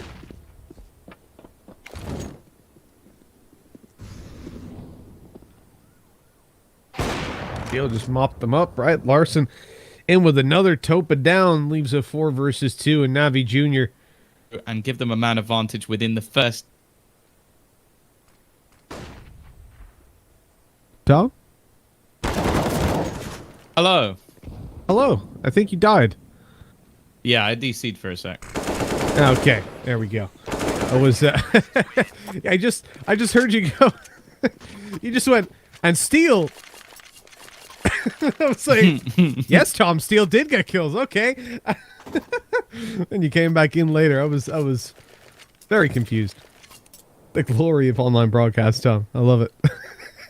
Yeah, the glory of UK internet. Like, I miss... That's the one thing here. I miss my Ukraine internet. Like, nothing competes. Nothing This is like competes. the weirdest handoff I've ever had in my life. And Steel! It's like, hey, okay. I suppose I'll take it from here. Oh, well, my Shox is God. taking it from here. Nade down as well. That's going to... Oh, I got caught behind the box, so never mind. Thought Fear could have been going down to it. He's just 44 HP. I mean, look, for the round that's in it, you don't expect much from NaVi Jr., but I think that's the kind of play you really want to punish when a guy just jumps on top of the wood and starts 180 spray transferring you. Not what you hope to see. Movistar Riders, they're wrecking. And Monizy, he's got a deagle. Thought you'd pick that up, Tom. Come on, that was such a good handoff. I'll bring it into fashion. Don't worry. I'll be a trendsetter. The new era. Will fall to Larson, and yeah, thus far, the thing that's been weird about this so far is like, okay, I expected NaVi Jr. on an individual level to be maybe even slightly better than what we've seen from the Movistar Riders, and then Movistar Riders to be better strategically. But thus far, in this map especially, Movistar Riders have just outgunned them. Like, they've been just going super aggressive, like taking control of the stairs and the ramp. And this is something we saw a lot of teams that weren't necessarily overly comfortable with Vertigo do initially. Like, it would just be, I remember watching the Hellraisers with like Issa and Woxic on it, where they just went, screw it, we're just going to take every single portion of map control and out-aim anyone that gets in our way. Now, normally you have teams that have a lot more depth, but so far they haven't needed to go any deeper into a strat book because every piece of aggression they've been doing has been very, very successful up until now, where Fear is actually able to get a double trade and even drops a grenade onto the head of Larson, making this one a little bit more awkward, especially with 2 players currently, maybe even 3 players completely dedicated over to this A site. The T's have actually pulled this off in a very good read as they go back to B. They've got the read. Do they have the round? That's the question. Low HP on Fear, but Larson in the same boat. The AWP retake. And no preemption, really, from the CT side. They're going to find out that it's the other side of the map when the bomb goes down. And now I think a pretty tough position, because clearly they're suspecting there to be a lurker around, around here waiting for them. Probably just going to save at this point. Taking a little bit too long to get the ball rolling. Yeah, it's a position where there's not really any point just throwing guns into the wind. Like, sure, NaVi Jr., if you could damage their economy a little bit, that would be great, but ultimately the loss bonus for them will still be maximized if they were to lose the next round, so chance of you destroying their economy completely is very, very unlikely. But as said, this is the first time that any aggression thrown out by Movistar Riders has actually failed. Like, it was mainly due to the fact that Fear gets a pretty integral double. Now you're going to see the odds, and no surprises, Parimatch have decided, okay, you know what? We're probably going to favor Movistar Riders now. Like, from what we've seen so far, a dominating 16-5 victory, going 6-0 up. Sure, they've lost the first round, but they have enough money to comfortably buy in, maybe even into the next round, although it does become a little bit more dicey after this point. However, we've only seen one round go in the direction. Now, sure, this round was very good from NaVi Jr., but it only involved killing off 2 players with an aggressive ramp play and then just baiting out a rotation, which I don't know if they'll be able to do every single time. Oh, no, certainly not. You get one of those rounds, maybe 2 per half, and the rest you're going to have to figure out a different strat for. And Mopaz, well, he's making sure that there's nothing different happening in this round versus the first 6, because he shut down the opening duel, pulling it now into a man advantage. And Alex, well, he's been in this position way too often, but that flash has saved his life. Larson able to capitalize on a kill, and then that is a 4 versus 3 as they just start to pull back. That's the thing. Shox has been so good that they've been able to just leave him as a solo anchor for pretty much all of this map so far. Sure, they've had Steel rotate in to support him a fair few times, but that's so valuable to the squad because they've been able to 3-man stack the ramp every single round from this point onwards. Now, Steel's going to go down. It leaves Shox as the lone defender. Sneaky push through from Capacho is going to leave him in a good spot, but Shox just isn't missing. He's died once. He's got 11 kills. And yeah, Gaspardo, there's not really anything he can do here. It really is like that's the thing. Like when a player like Shox, or say you could put Munisi or anyone on the other side, pops off to this degree, it completely changes any strategy that Movistar Riders has. Because chances are they couldn't just 1-man be every single round. Like it is not something you'd normally be able to do. Sure, they've had a few setups where him and Steel have taken control away. But the fact that they can now just rely on that, we saw them in this round go for 3-man push on ramp, and they've done that a few times. The T's know they're doing it, but they'd still rather try and fight that than go B. Yeah. The thing is as well, right? It's the B site in particular. If it was an A holder, you can open up a lot more space, but you have very limited options in pushing into the B site. But you won't have very limited options if you go over to Hellcase, where you'll get 70 cents extra on your first purchase and 15% refill with the codes you'll find down below in the banner. So if you're interested in that, go on down, scroll a little bit, click on the banner, and you'll be on your way to getting some sick skins. It's some big wins. Movistar Riders 7-1 though. And we have seen NaVi Jr. struggle on this B take before. They look to go for it yet again. Ability already going out, this time looking to heavy pressure Shox. And he's still good for an opening duel. Finally, they managed to shut him down, put the pressure onto him, but the rotation already coming in with a hot flank. Steel on the side as well, he was at least. Mopaz finding the trade, but this all comes down to that flank. How much damage can it truly do? How much damage is even going to be attempted? Because I don't know if they're going to continue to go for this. Seems like Gaspardo is aware, but he's missed the timing. Alex has managed to sneak his way back, but Munisi on a flank of his own. He needs to get a move on, because if Topa dies, his flank might be worthless, especially with the current position of the bomb being planted. It's really not in a place he could do too much, but Munisi will get there. It's left all onto Alex. They're just trying to play the crossfires, not go for too many risky peeks, not allow the Spaniard to gain any extra space. It's a whiff, though, with the first from Munisi, but Topa will convert their second round. It's not clean, it's not particularly pretty, but they get the job done. Not clean, it's not pretty, and the position for NaVi is goddamn bad. And for NaVi, they've got to continue to build up these rounds. They've got to get some clean ones, because the reality is you can't rely on a round like that consistently either. So far, we're not seeing the improvements that we need to, but maybe that's the little bit of a kick up the backside they needed, right? A little bit of energy, a little bit of a boost. I thought for a second Steel didn't have a rifle, but it's just had his deagle out. He's got an M4, don't you worry. Now, Alex, he loves pushing down in this position. He's more aggressive, though, than what we've typically seen him as. And he had a small gap there to fight with before the second smoke went down. Popping some flashes, nades as well. They should know from where these nades are coming from that he's up close. And so he's wise to just back off. No early duel this time for Movistar Riders. But NaVi Jr. haven't gotten any map control either. They've got to push forward. They all came very close to taking down this AWP, and they do so eventually with Larson falling. A 5v4 now in effect, and the A site that little bit weaker. A chance for them to actually build up some decent rounds. They win this one. The economy goes. Mopaz re-aggressing, almost gets caught on his way back through. And they don't have any extra utility to actually deny the push. A single decoy is all they have, and Can't say that's going to be really doing too much. Actually, the CT side, they're going to re-aggress. They're going to get the timing pretty decent. Steel finds a kill. In fact, him and Mopos combined to put this back into a 3v3, and there's only 30 seconds. The T's have to continue in this direction. The timing is good again for Steel. He takes complete control of this round, and now it's left on to Fear. A 1v2 situation, no control of the bomb. A bit of a risky cross from Mopos. I'm surprised he goes in for this. It's completely unnecessary. Maybe wanting Steel to have the complete hero performance, doing everything on his lonesome. And Fear, he's well aware of where this man could be, but there's nothing he can do. Steel with the 4K, a superb round from him. And NaVi Jr. back in an awkward position once again.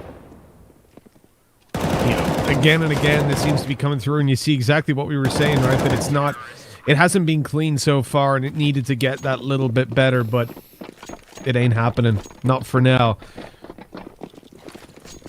They're down to pistols. NaVi Jr. likely to give away a 9th. It's worth mentioning, like a lot of the time that you see these games come down, the T side are going to be picking up a lot of rounds. They're going to challenge Steel this time, moving in towards the site, but Steel, oh, he doesn't get away. I thought he was good to go. Shox had gone aggressive down on the ramp though, so as he comes back, he is going to be their nightmare, and he stops the bomb from going down, leaving Capaccio to do it all. He managed to drop Larson and pick up that op. So 1v3 with the op in hand, but they've just spotted him. I think Alex saw his ankle as he came around the corner. So that's... Oh, maybe he didn't, but they definitely know where he is now. One shot for Capaccio. No idea about the flank. Good SMG kill by Alex. Upgrade to the op. And a 9th from Movistar. Going to be a reinvestment. Again, if NaVi Jr. can win this round, they have a good chance to get 6, which... It wouldn't be bad in the grand scale of things, but the problem is they haven't really looked particularly good throughout this map so far. It's been Fear is the only member of the squad I can really say anything too good about. And that's a shame. We know that there's a lot of depth in talent, but considering this is their map choice, it's looked rough. It's basically looked as, okay, can we challenge the ramp? Can we take the fights? Topa, though, okay, maybe there's another man I can mention. Finally going to win out some of the battles, but it's the same as pretty much every round they've managed to win. It's just if they manage to win the battle on ramp. If they do, the round looks good. If they don't, it's a very easy round for Movistar.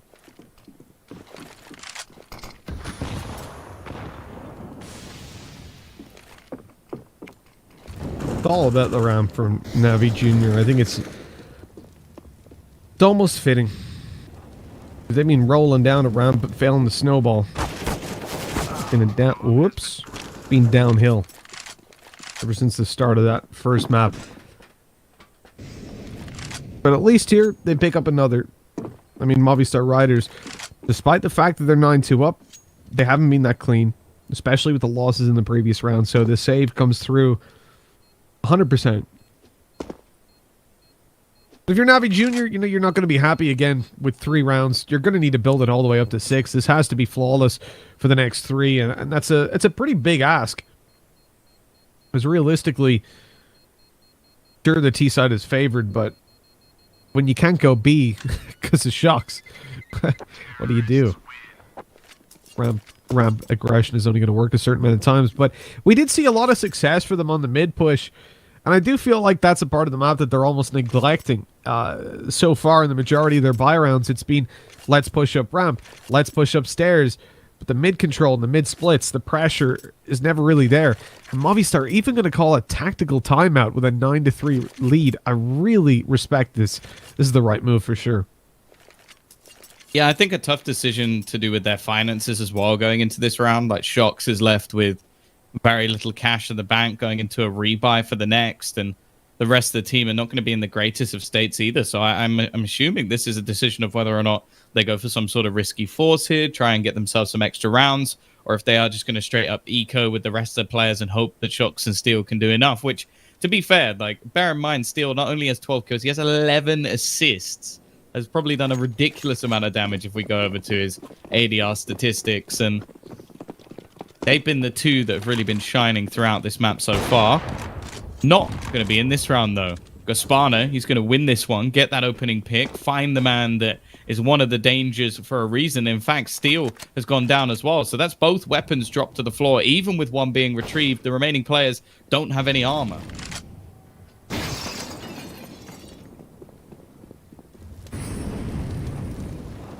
Opaz, he's really trying to get that M4, stretching his arm as much as he can. With that picked up, maybe a chance to defend the B side, but NaVi Jr. have no notion of going towards that side of the map. I think we're probably looking at another elongated round as Movistar Riders save the two weapons that they have.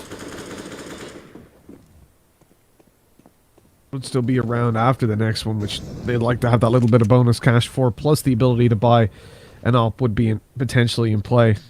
Obviously, they've lost one of those rifles, so Alex will be pushing forward to try and get it. And it is the M4, so definitely makes sense to attempt the retrieval.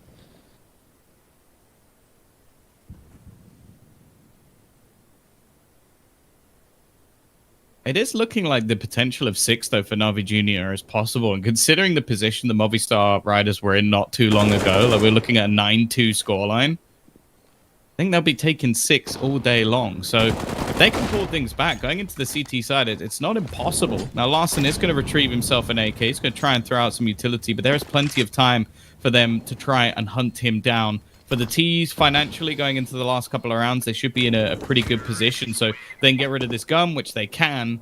They're now not in too bad a spot. And as mentioned, getting some extra weaponry here would actually been a pretty big deal, because Shock's now with 3,300. The rest of the team enough for just about some rifles. It's not going to be a good purchase coming in for Movistar Riders. And the odds, even just for the map now, are actually still relatively even, considering the lead that Movistar Riders once had. Yeah, parry matcher given a fairly decent leash to NaVi Jr. I think we saw this in the previous map as well, though. There's a lot of faith in them just because I guess they're the favorites coming in. Maybe a little bit of love for the countrymen, but I gotta say, Movistar Riders are just looking a whole lot cleaner. Even despite coming into this round with the weaknesses that they have. And do you know what, actually, Tom? I'm very surprised that Shocks is left on a weak weapon. Especially because he's the B anchor. I don't want him to have an MP5. And especially because he's been playing... I don't want anyone to have an MP5. Who buys an MP5? True. Very true. But also the fact that he's been playing so damn well. Do I want a FAMAS on Mopaz with how he's been playing, let's say? Larson, Alex on M4s? I mean, Shocks has been a pivotal part, the most important part of the CT defense, and they've given him the worst weapon of the round. Not to hate on any of the other players, obviously, but I don't know. I would be volunteering my M4 for that guy if that was me. Either way, 40 seconds left. NaVi Jr. want to push over towards the ramp. And, well, they're being spammed out, but nothing really connecting. They haven't been spotted.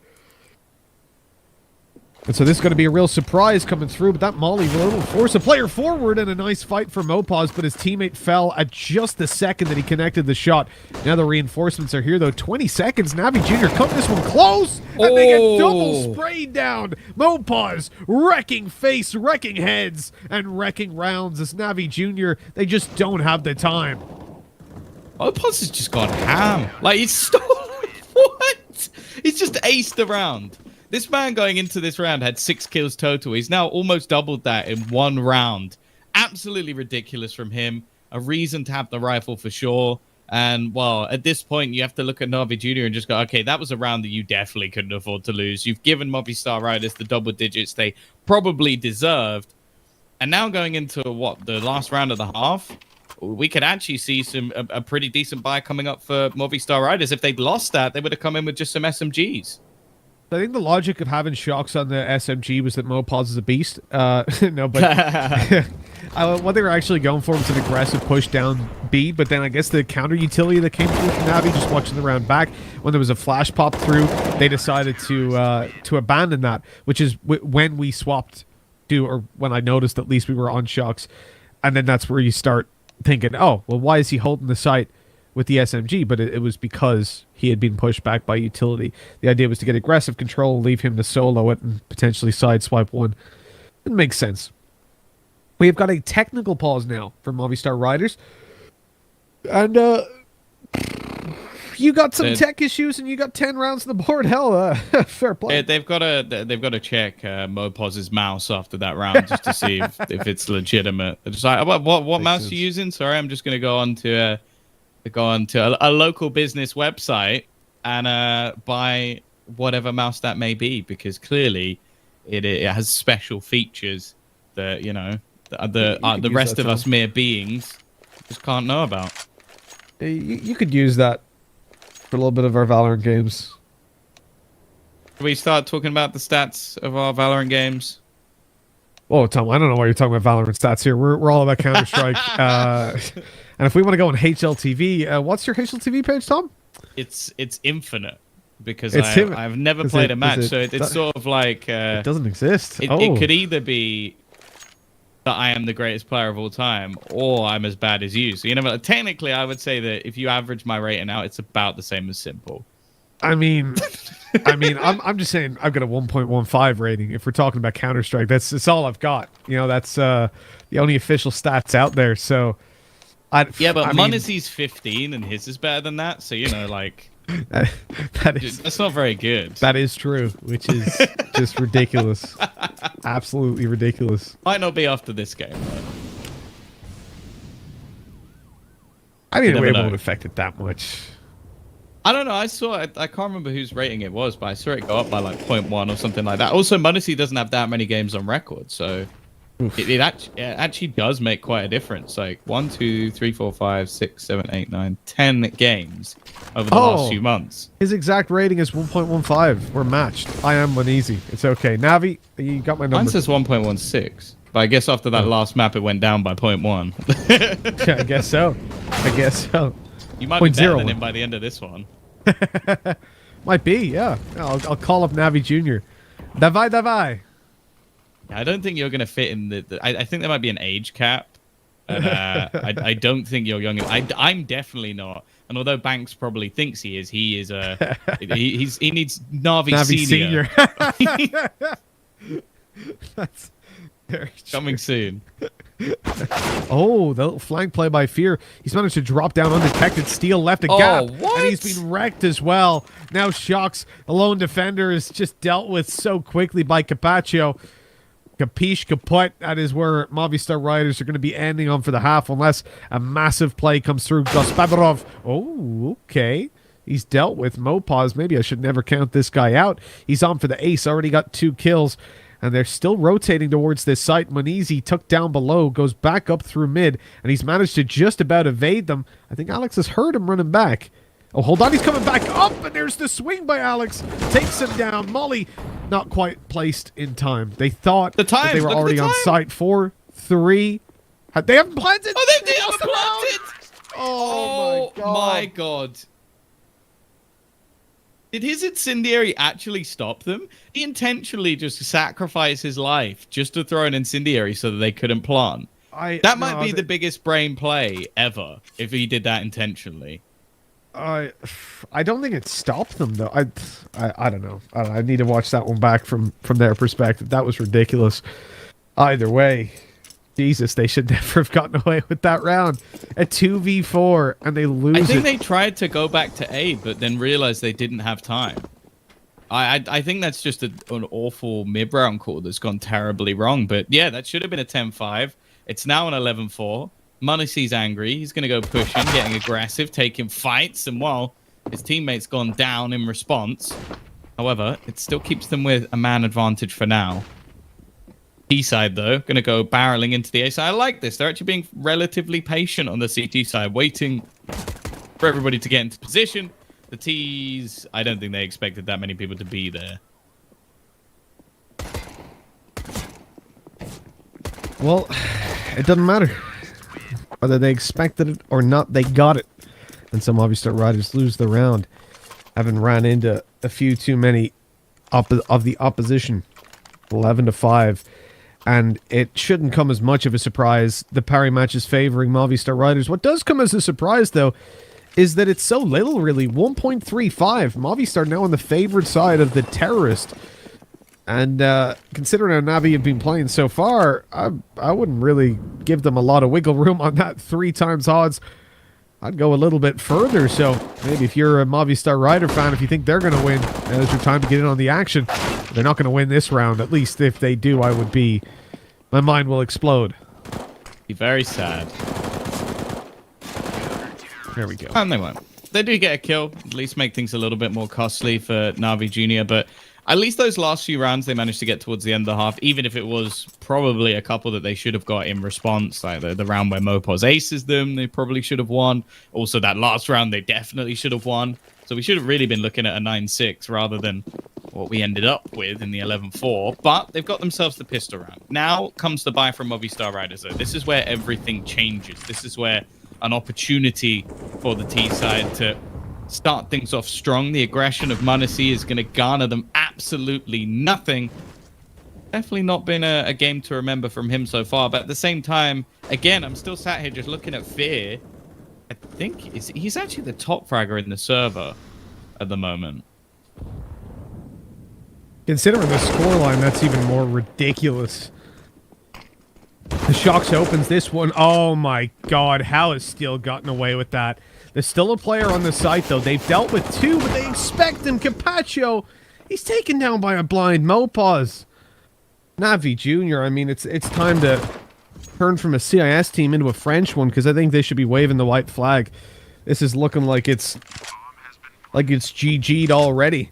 The first buy round, and Movistar get away with those kind of shenanigans. I don't know how, but Mopaz is... So, Theo has 14 kills, 11 assists, 93 ADR. Respectable. Mopaz has 14 kills, 4 assists, 97 ADR. So he's somehow done more damage with doing the same amount of kills and less assists. I guess just people aren't converting the damage that he does. But yeah, that's just a bit of a weird stat to come out of this. But nonetheless, they are going to be converting the round. Topper at least getting an exit kill, but the peek into Alex, it's not worth it anymore. Like, losing the gun makes things so much more costly. Rebuying into this next round, it's possible, but it won't be ideal. Like, m0NESY probably going to be on a FAMAS. Gospada, he can get at least some rifles. And actually, I kind of respect this. Like, I think that there's a strong argument why you would force into this round to try and break back straight away. But they want to make sure they do get themselves into their full buys and start looking to string things back. So I can respect that. Fear, unfortunately, his rifle's going to do very little. I would have liked to see them maybe send someone with the rifler so there's at least a chance for a trade and picking up the gun. But in this case, they just tried to stack the ramp.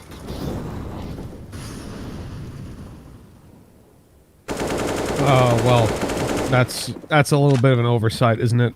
This is the round to make those kind of mistakes, so just Topa with a deagle. It's one. That's it. The one and done, the 13-6 and Movistar Riders. They came into this series, we made all the points. They've changed rosters somewhat for the better. Chalks coming in definitely looked fantastic. But Lowell departing, not something I can get behind.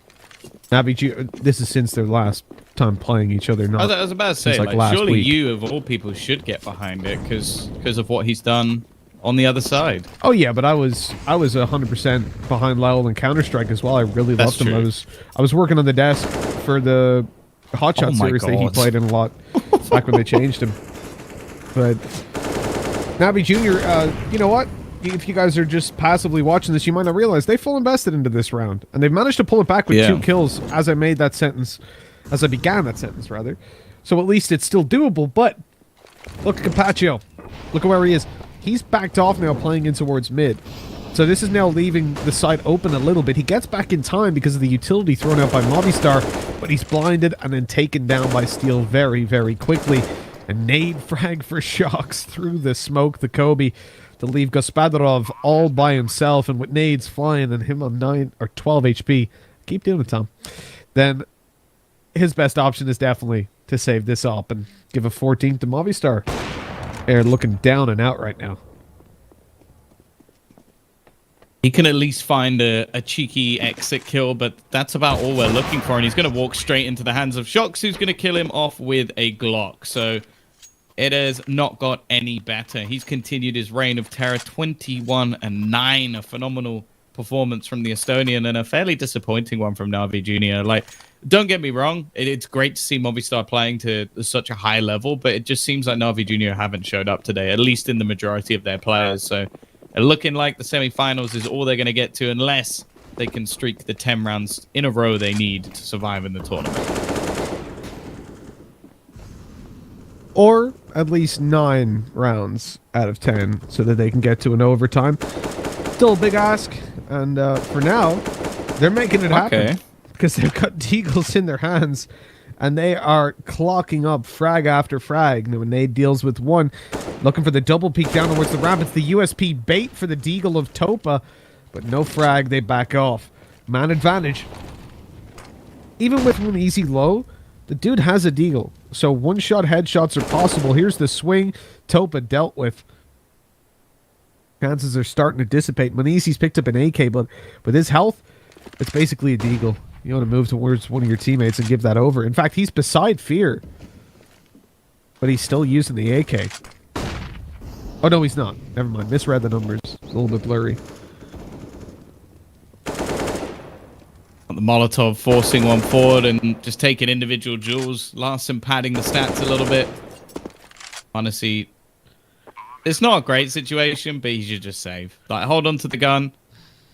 Don't want to get those stats any lower, otherwise you might end up with the same HLTV rating as Mitch, which probably retirement. He may only be 15 years old, but unfortunately that's unacceptable. What's that skin, dude? That's gorgeous. Yeah, that's one of the... I don't think it's new. I think it's like the last collection. But yeah, it's a very, very nice skin. That's my first time seeing that one. It's really, really nice. And I bet it costs $1,500. Probably not that much, but I would assume it's fairly expensive. Is it the... Have a look. See if I can find it. Called the Legion of Anubis. Oh. It is in StatTrack Factory New. It's 100 quid. Oh, that's not bad at all. Oh. That's quite good. I think on the market it's 157, but I think on other websites you can get it for less. Yeah. But even still, StatTrack Factory New, that's actually pretty good. Yeah, that's a really good price. Damn. I'm impressed. All right. We're getting nice new AK skins. That puts a smile on my face. Let's see what's going to be happening here for NaVi. Are they going to be smiling after this one? Topa in position for 2. Great stuff down the bottom of the ramp. Molly down behind the smoke, and he can bail out of there now if he's got a little bit of a supportive flash. There you go. He pops one for himself. I'll post it up to get a little bit more, and that's the kind of start you need into the 9 consecutive round comebacks. They've got a more than double... Sorry. They've got to double their scoreline plus a bit. Yeah, in a row, though. That's tough. Well, it's still Steel and Mopaz. They've both been having pretty good games, although getting past this crossfire for Steel is going to be pretty damn difficult.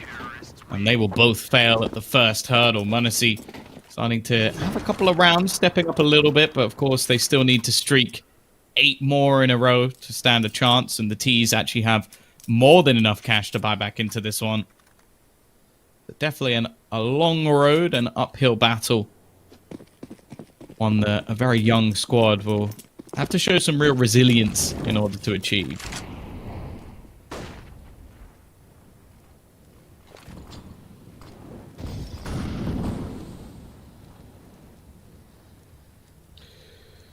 $15-7.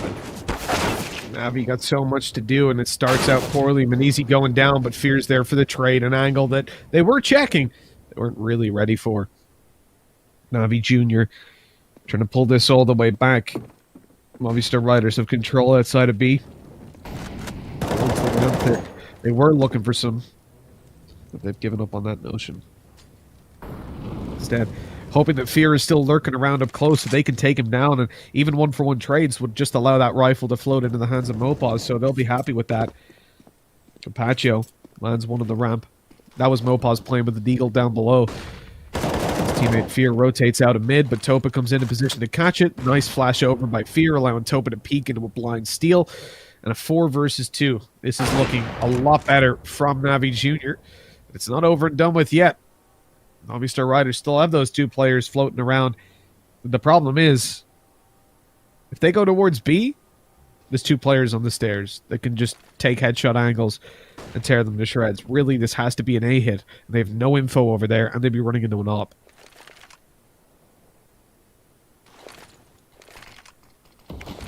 Time a ticking. Looks like they're just going to try and section off this B site. Pushing into A. The rotation is coming, but has to wait for the Molotovs. Sparta in a pretty good position, though. He only really needs to drop one, but he actually gets absolutely nothing, so they will get an after-plant position. Larson tag low, but even the money they've just gained will be enough to garner a buy in the next round. Fear, however, should have a free kill. It should be very easy. In fact, he's going to kill off both. Very nice stuff from him.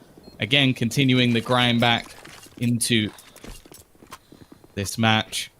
But for Movistar, again, they're still going to have another purchase coming into the next round.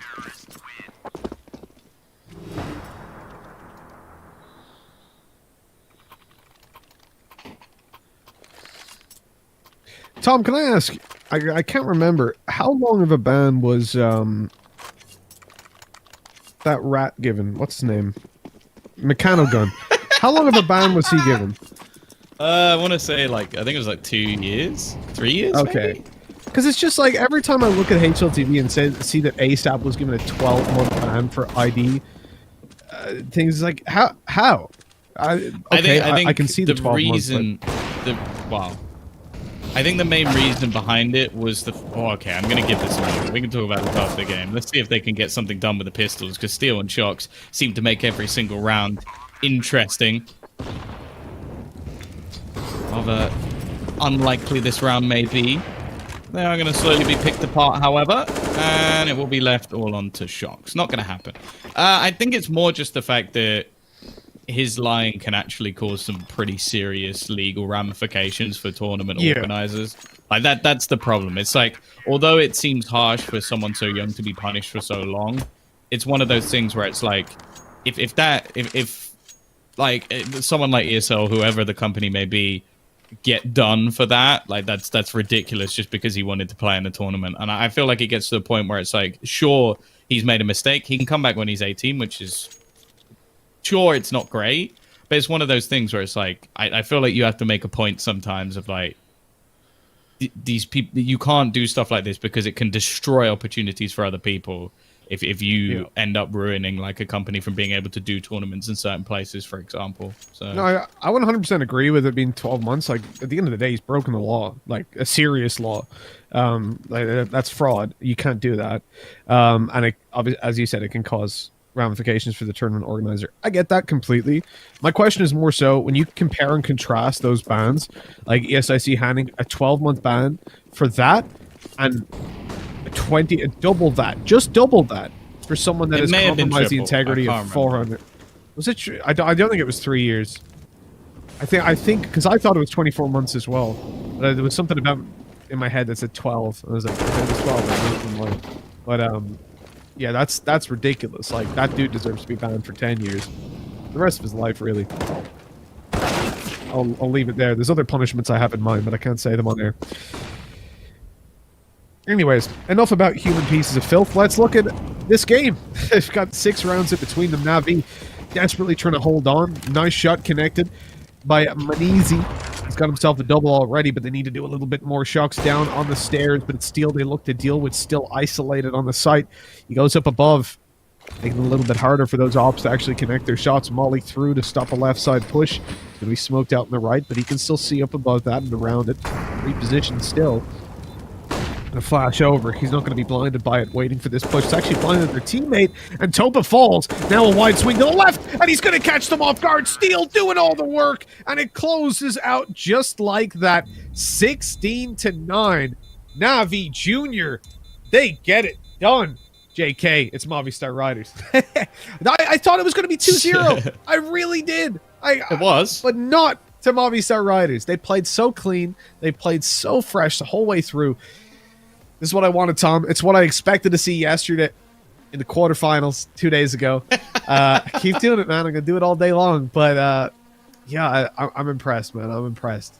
No, they look good today, and they made it through to the grand finals. They'll either face off against, K23 or sAw, who are going to be coming up in our semi-final shortly. So that should be a pretty interesting grand final. The thing that I sort of question for NaVi Jr. is sort of what happened today. It was like a lot of their players seemed very, very slow to start. Even on an individual level, they looked like they were getting outclassed. Like, Shocks, they ended, I think, 25-12. Like, a very good performance, but a sort of uncharacteristic one for someone who's a B-site solo hold. Like, normally that player's statistics are pretty poor because you expect them to either be 1-for-1 trades or maybe a 2-for-1 at best. He ends up with an above 2 KD. That means he was consistently getting more than one frag when they were pushing into that site, and then also managing to do it as one of the players who consistently entry frag. So the thing is, if one of your like entry fraggers / solo holds tops frags the game, it's normally either a very good sign or a sign that everybody else is playing very poorly. So yeah, the fact that we also had a great performance from Steel, Mopos getting an ace as well, and there wasn't really a weak link,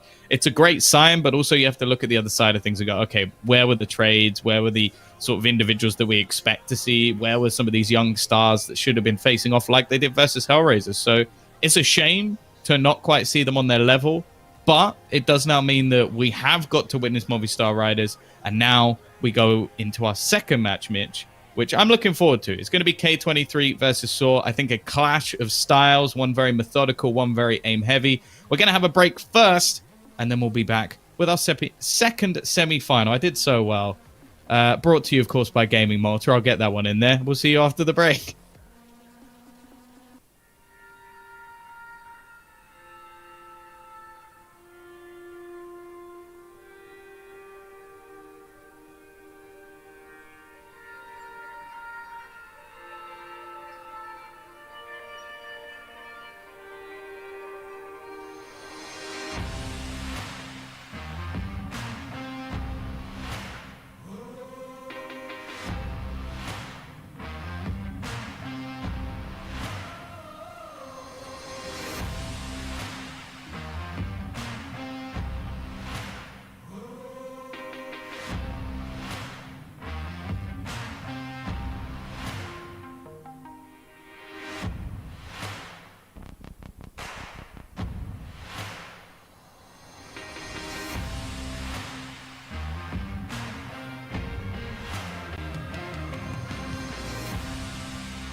There are only a few seconds to close this round, and what we will see? Headshot, nice. Fist bumps go to the teammates. I wanna hear your go, go, go. Make them feel your smashing blow. I wanna know your looking lord. Power up your wiener mode. I wanna see you rolling fast.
Headshot. Nice.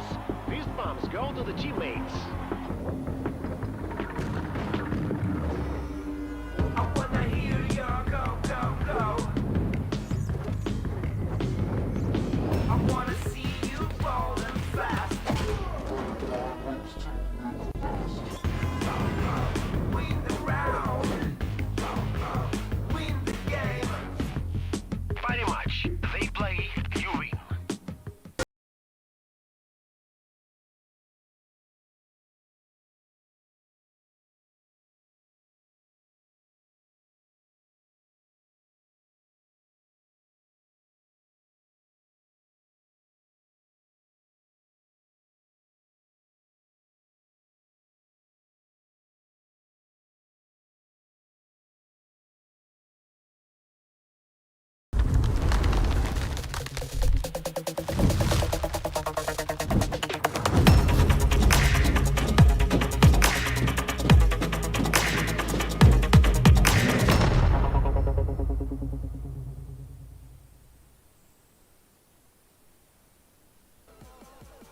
Hello and welcome back to the European Development Championship, brought to you by Gaming Malta, a home of gaming excellence. We're going to be getting into our second best of three of the day, with sAw facing off against K23 after Movistar Riders dominated, Mitch. They got themselves into the grand final like it was, well, just a walk in the park. Yeah, I have to say, that was surprising, to say the least. When I looked at that series, I thought 2-0 for sure. And I wish I could just leave it at that and feel happy that I predicted correctly. But unfortunately, not quite the way it went. I imagined that it would be NaVi Jr. taking it, and I don't think they earned enough rounds to win a map. So massive turnaround from Movistar Riders day to day. Yesterday, quarterfinals, 2 days ago.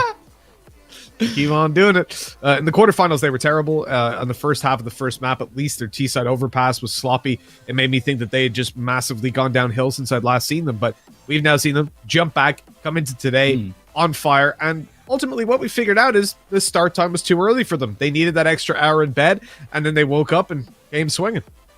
Yeah, now we move into what will be the team looking to join them. And something you sort of mentioned is like team starting a little bit slow. Well, we've now watched both. Like, I think K23 easily could have been out. Like, playing versus Skade, it was a relatively close series, even though they had a player who'd only been with them for like a few days by the looks of it, with the stand-in they had. And then on the other side of things, Budapest 5 actually managing to take a map off of sAw, and then having a massive comeback on Nuke as well, almost managing to take that to into their favor and getting themselves through a surprise that we never really expected. So I think both teams come in a little bit shaky, and for that reason, I actually find it quite hard where to place this series. And I think the main issue I have for sAw is I like them as a team. I think that their come-up has been really impressive.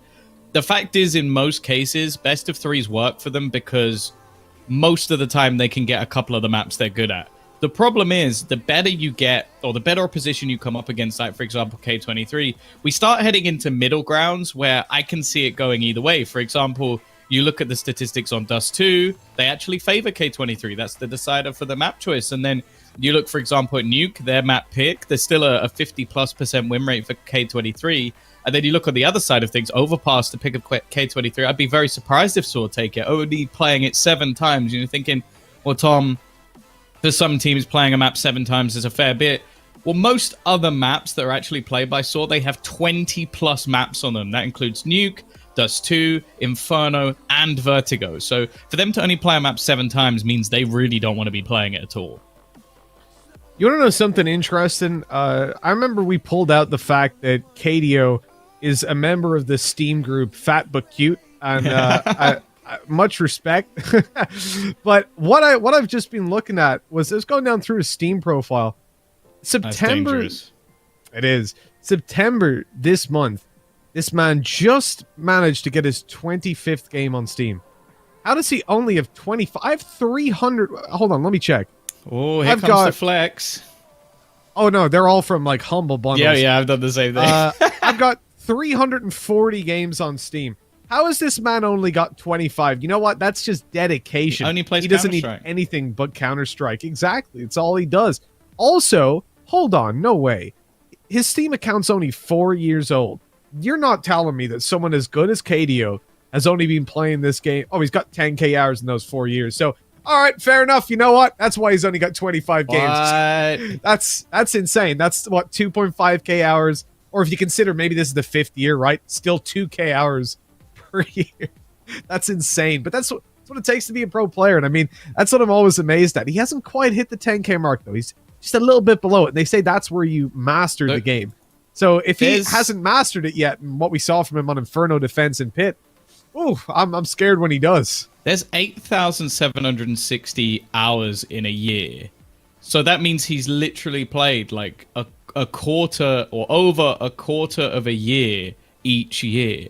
Like, that's insane, because that's like, if you consider probably like, well, let's be kind of say a third of your day is spent sleeping. Like maybe something like that. Like 8 hours. Let's give him 8 hours. That means for the rest of the time, he's still play. That's mad. What? This guy doesn't take a day off in 4 years. It's pretty unbelievable, isn't it? I don't know, man. He gets his food delivered. You can tell. There's no way he's taking an hour to go to the shops. What? Oh, that comment could be misconstrued, Tom. I'll go past that one though. Yeah, I'll make the obvious jokes now, but I mean, it is a point that always amazes me when I look at the amount of hours that some of these pros have, and it's not the amount of hours over 7 years, 8 years. It's like this year, the year before, like the amount of time they put in to get to the level that they're at. That's when it's funny where you see like some hiccups happening, and people are like, "Oh, what a noob, man!" It's like, you could never reach that level. It takes the level of perfection you see from the top 10 teams is like just insane. The amount of time that they've put in and how efficiently they do it, all the backup support they've got there, how naturally good they are at the game. And then you look at the guys in these development leagues. I mean, realistically, when you look at a team like, or when you look at a league like this, of all the players in it, you're talking about, what do we got? 16 teams. So if the 80 players plus that we've got here, you're talking about maybe 5 of them making it to the top 10, like in the long run, maybe 10. I decided to look how many hours Mir had, because I always like was told that he played an awful lot of Counter-Strike. He's got nearly 19,000 hours on Counter-Strike. What, Mir? M-I-R? Yeah. Jeez, man, it's unbelievable, isn't it? And you think about, that's their time playing Counter-Strike. They must just not play other games. How do you see how long someone's had a Steam account? They get like an award. It's in the rewards, so you can see like is it years of service? 4 years of service. There you go. Yeah, he's got 12. He's got a long. Yeah. He also has 1,000 hours in 1.6, but that's something completely different. Yeah, 18,000. I want to know who has the most hours in Counter-Strike. I suppose it's probably just some nerd who's just left his PC on since the dawn of time and just like, it's like, oh, actually, I've had 8,000 hours in Counter-Strike this year. It's like, yeah, all right. You just not turned your computer off. That doesn't count. I'm sure there's someone that's just farming that record. There's probably 2 guys that are like facing off against each other. Nonetheless, we're getting into our semi-final. This is the map choice of sAw. They're going to be starting off on the T side. Now, back in the day, starting off on the T side was a death sentence. You didn't want to do it. But nowadays, really not so bad. In fact, I've even seen sort of meme tweets coming out of people like Devilwalk saying nukes T-sided, which I don't know if I'd go that far, but you definitely can pull out a lot of rounds on the T side of this map now. Yeah, you can. We're stalling time talking about Steam accounts, but the players are ready to go at long last, as we said. You know, I like the utility buy by sAw, but what are they going to do with it is the question that remains to be answered, as we are only in the very early stages of the round. Util coming out to the A side. Chaos through the smoke. He gets himself one, and Nealon with another. That's a shutdown for sAw. Not a good start. They do manage to at least return one of those kills, going down the vents unscathed as they go to attack the B bomb site. The problem is Norbert, he's watching from afar. The bomb goes down. It's being planted. The player is stuck behind the silo, taking a long-range fight, and that's never a good idea with a Glock. So the 2-man advantage now for K23 on the retake. Yeah, you're going to need to be some re-aggression here from sAw. They need to take some control back. They need to find a fight and try and win it. And unfortunately for Arky, it's just not gone his way. Chances from here on out, not going to be possible. I have to say, like, I've not casted Kios a huge amount of times, but from the matches that we've seen from him, he's been really good.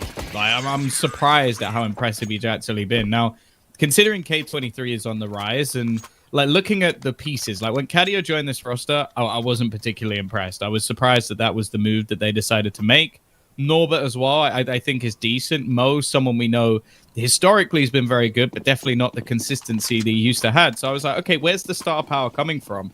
If it is going to be Kazia or Kios and a little bit of Neelan, who seems to be fragging quite hard, this team actually has some pretty decent potential, especially with Neelan also looking to be the in-game leader at the same time.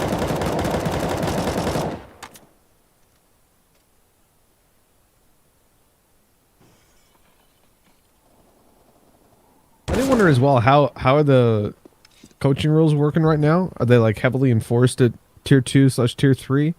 Or can you actually have the IGL getting a lot of support? Because this could be a good time to take on... coaches can, at any level online, coaches are allowed to talk. The whole time? Yeah. I know that vote was made for RMR, but did they... Okay, well, if they carried through to all... I don't know at the tier 1 tournaments, but I'm fairly certain at like, any level now that... like I don't think there's any sort of problem with the in-game leader talking. I'm fairly certain that a lot of teams have been getting a fair amount of help there. I might be wrong. Someone can correct me if I am. That's good then. You can have a coach kind of helping out your in-game leader a little bit if they're newly learning the role. But Neelan, let's see how he does with the pistols, closing in the distance. Here's a rifle to take down. Grabs one and the second as well. That is a complete lockdown. Something we're all too used to in this day and age. 2-0. K23 shut down the buy from sAw. And so we're about to see an eco and presumably a third round for K23. Yeah, off to a strong start. That was also a force buy investment as well. As you can see, the odds for now going to be in K23's favor from parry match, but I imagine that's going to be going back and forth a fair bit this game. I think that obviously being sAw's pick, this is one that personally I'd expect them to win. In fact, I do think this is going to be a 3-map series. I think both teams should take their map choices of Nuke and Overpass and then Dust 2 fairly up in the air. I think that could be a close one. Two prominent AWPers, two very experienced AWPers. And I think this should be a really good series. However, the start that K23 had is always a good sign. Because I think that's the problem. Like, them starting on the CT side of this map, I expect them to do a decent job here. And I'm looking more on the other side of things to see whether or not like sAw are going to be able to like pick them apart. Because something that I've just seen from CIS rosters over the years, that when it comes to maps like Nuke, like Train, they're going to have very good CT side. It's just the real weakness within the CIS has always been in-game leaders. So their T sides are normally let down with the calling, and you're based very much on individual skill. The fact is, though, that doesn't really affect them that much on the CT side, as long as they have some decent setups and the players are comfortable playing their position. So it's going to be up to sAw to sort of break down this early position. Now, normally you'll see Arky actually go down the vent quite regularly. This time it's going to be Just and Stododo. He's already picked off Kios, so a very good start to this round coming in for the side of sAw. A good start, but will it continue that way? They still need to push in, and the whole of the map is secured by K23. They've got every position with the exception of down towards Secret, and they know they've given that up. They're happy to play for the outside control to swing, and in fact, they had Mo this whole time watching for any extra players going towards outside to support, and Norbert coming down. So, now that leads me to believe they didn't know they'd given up that part of the map, and I thought they had just written it off. But the rundown by Norbert, he was caught completely unaware, and with that, he left the server. Yeah. You told me outside was clear. Screw you, I'm leaving. Well, no, I don't know what's happened there. Just resetting a tech issue, I presume. There he is. He's back. Okay, he's with I'm us. back. Yeah, fine. You know what? Everyone makes mistakes. I'll forgive you. Is KDO DC'd? No, okay, he's moving as well. It's all good. But so I've got this round locked down. You can see K23 just going to be playing for exits and getting exited as I say that. Neelan's left alone. Pretty clean round from sAw. Oh, do it. Do it. Go for the ninja. You don't have a smoke, so it's nigh on impossible, but do it anyway. They're going to hit the door the second you open it, and Arky's waiting for you, so you're 100% dead, but do it. Well, you did tell him to do it. Yeah, sorry. Shouldn't have listened to me. That's probably the first thing that you should learn is never listen to me, even though you did what you did in the past, and I am currently a few minutes behind. That's fine. No, Tom, you're coaching them. We just had this discussion, right? Coaches are allowed. You're on their team speak. Oh, okay. You're live. I need to learn Russian pretty fast. I know. Давай, B. There we go. Thank you, matchmaking. Oh, man, I may have learned a lot from that, but Nealon, well, he's teaching a lot to Saw. Don't go through the door, even when it's smoked. This guy, he's consistently I can tell you spamming what them he was down. thinking there. He was like, debil, which I hope translates to idiot and not anything much worse. But I'm fairly certain. I know some worse ones, but obviously I'm not going to say them on air, so... Yeah, he's like, you fool. You try and run through the smoke 2 rounds in a row. Not going to work for me. Eos actually picked up the AWP from Mo, and he's making it work. Found another kill. And it seems like that was just like almost a mishap from K23. Like that round went as badly as it possibly could. And now they're winning this one very easily. That's it. Hiccup, bump in the road. They happen. Gutierrez on the swing, catches one, sees the second player as well. Boy, he's standing out in the open to Molly for quite a while. He's got balls. I'll give him that. Running through the Molly, though. Low HP. An easy frag afterwards. He's still got quite a lot of health. And moving over towards picking up this bomb, but it's still quite a bit away. And there's players awaiting for him. At least there's one. KDO. He's sat inside the hut, hoping to catch a victim. And look at this. He's just going to tuck away and allow him to run this clock down. He's going to play himself, because with 20 seconds left, he has to bring this bomb to the A site. Has to run right now. And at this point, I think he might just be considering the save. No, he's going to run out and try to get it done. He hasn't got time to go B. Well, He just jumped on his head like a Goomba. And KDO, he's low HP. He's being chased down. There's no time. And just about. Oh, my heart. I don't know what that round was. Gutierrez in a 1v4 gets 2, plays himself on time, tries to go B when he can't physically get down there in time, drops on top of a player's head, comes out of the vent, kills him, doing? and almost wins in time. I don't know. I think he also presumed, well, this guy has to go A, so he's going to go, KDO's going to swing, I'll run up the vent like Superman and win the round for us. But then the guy jumped on his head, and Nealon was left going, wait, what? Are you here? Okay, well, that's 2 rounds in a row. Nealon's got a kill through the smoke, but they do execute straight in. Stadodo. Wonderful couple of shots to open up this site. There's been a trade back from Norbert, in fact. It's going to be the MP9, managing to find a couple of kills and bringing things into a 2v2. I mean, look, from what we've seen of Mutira so far, this guy can clutch. At least he can come down close to it. With a 2 versus 2, well, it's even easier. They move out to the site. Got control. Mutiris on the way with the bomb in hand. Look at this, though. Roman. He is certainly roaming around this B site, getting himself up close to the shutters to push into the ramp and catch these players off or grab them as they come on through. He hears the scope. He catches the frag, and it's down to the 2 versus 1. Chaos with it all to do, and he grabs the first. Not good on the return, though. Mutiris saves the round with a 2K. 4-2 we go. This is Saw fighting back into this. Their T side, still very early days, and they're not letting it slip.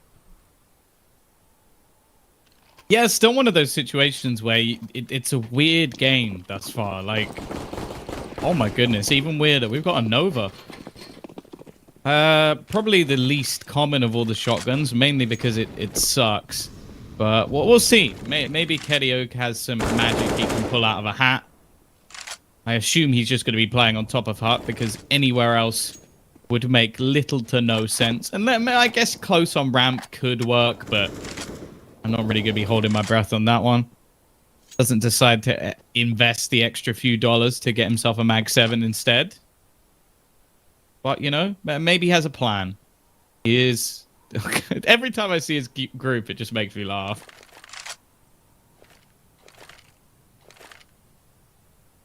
I mean, why? You'd be kind of cute, though.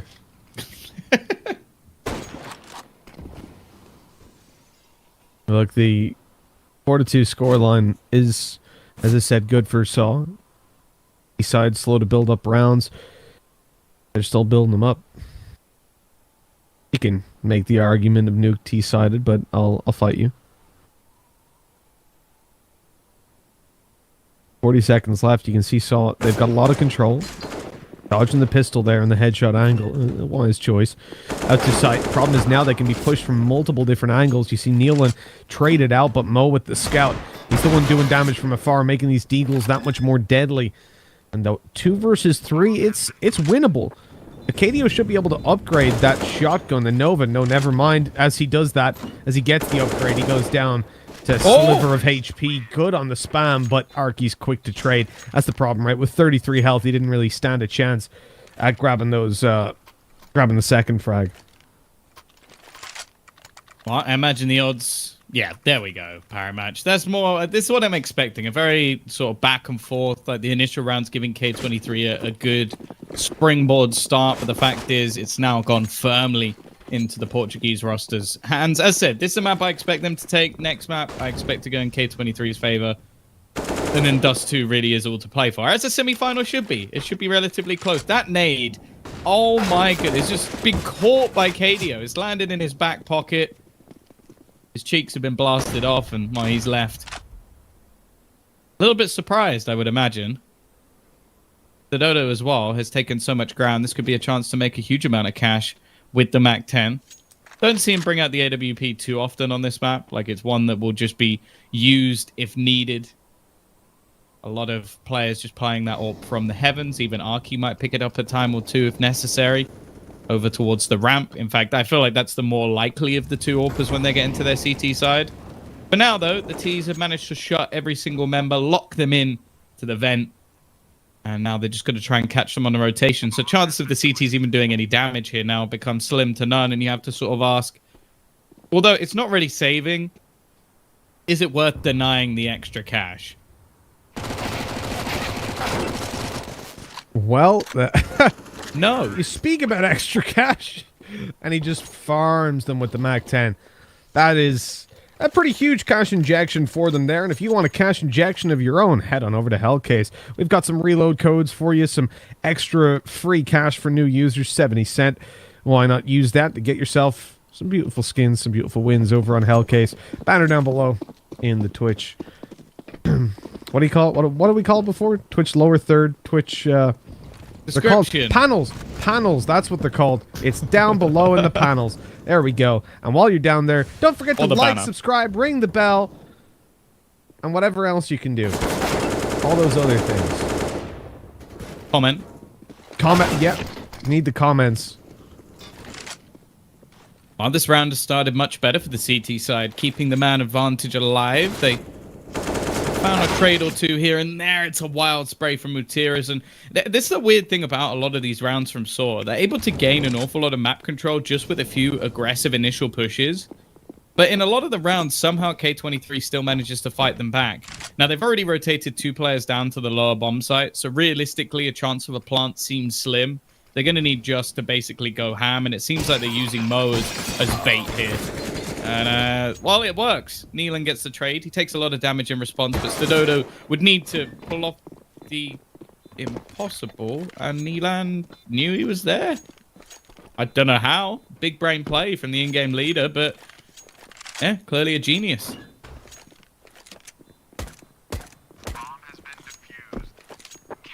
The bomb has been defused. I agree with the man. The one thing that lets me down about Counter-Strike, Tom, is the... You know, I've just noticed in the playback, Norbert broke the vent that's on the floor. I never knew you could break that. I never saw someone even attempt it. But what lets me down is the voice lines. I feel like, you know, counter-terrorist win and stuff, it hasn't got the iconic Halo-esque, you know, Slayer. Hasn't got any of that. Oh, I thought you were about to compare it to Valorant, and I was like, no. no. Thrifty. Some of those voice lines are atrocious. Super high-level tactic. Remember it, yeah? That's the one I was thinking of. No, but I feel like we could use a revamp of that. That could be the next thing to come. And you know, music hits is a great way to do it. Like, in Dota, I know they've got a thing. I don't watch Dota. I don't know anything about it. But I do know that they've got, like, voice packs. Hold on, Arky. You gotta be a little bit careful, my man. He's low HP inside the vent, and he wanted to peek down below, but he waited for his teammates. He was playing it the right way. I respect the play. Now for K23, they've got control over B. but they're being split in from every side. Super passive angle by Mo. He's not able to help out his teammate. And so that side just falls instantaneously. The second those doors swing open, you need to win every single duel, and it doesn't happen. Now, getting back down there, look, low HP on 2 players. You don't have that info to play with, though. So now it's all about, well, can you do it? Do you want to go back in for it? Do you want to risk your economy? And they make the very brave decision, Tom, to just back out. And it's not like time was low or anything. They were pretty much ready to burst back in 5 seconds after the bomb goes down, even less. They call for the save. It's a very passive call, but one I respect at this stage of the game. They really can't allow sAw to have too much more leeway into this. So if they lost this and were forced onto an eco, sAw are up. They're talking 6, maybe 7 rounds before we get a nice reposition from K23. So it was necessary. But yeah, I think we could use. So what I was saying was Dota 2. They have voice line packs with like Gabe Newell, and he says, you know, first blood or whatever. I don't know what they say in Dota. So every time you defuse the bomb, he goes, "I never loved you," and then that's just him talking about Counter-Strike. No, yeah. I want one that's like really positive. Like every time you defuse the bomb, it's like, "Yes, Queen," and you like carry on like playing. That would make me play so much better if I just had the positivity coming out like that. Well, hold on. There's Gabe Newell Dota voice lines. I love you, Dota. I always hated Counter-Strike. Yeah. You like get your stickers. That's it. It's like when they win, he says, "That's the game, then, right?" Like it's just like he's just talking instead of it being like, "You win, victory." It's like, well, I want James Bardoff, like voice lines. You can't do that. This is a major. This is an FPL. Like just every time you win a round, it's like, "Thanks, James. I feel really good about myself." Very dominant round coming out of K23, though. An aggressive one at that. They take a lot of control, managed to do a hell of a lot of damage. And you sort of mentioned it. They managed to save all their weapons in the last round and spring into action here.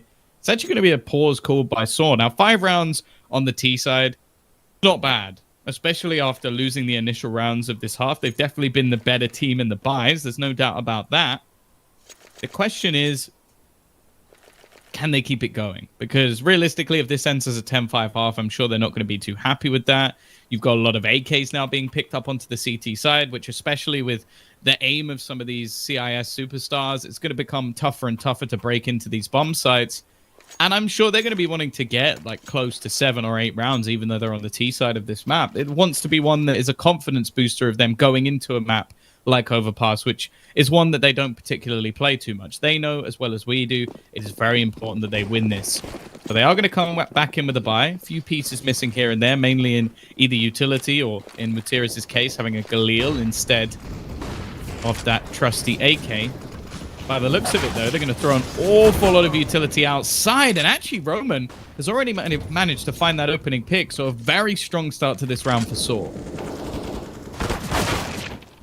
Oh, well, a strong start, but it immediately falls apart when you say that, Tom.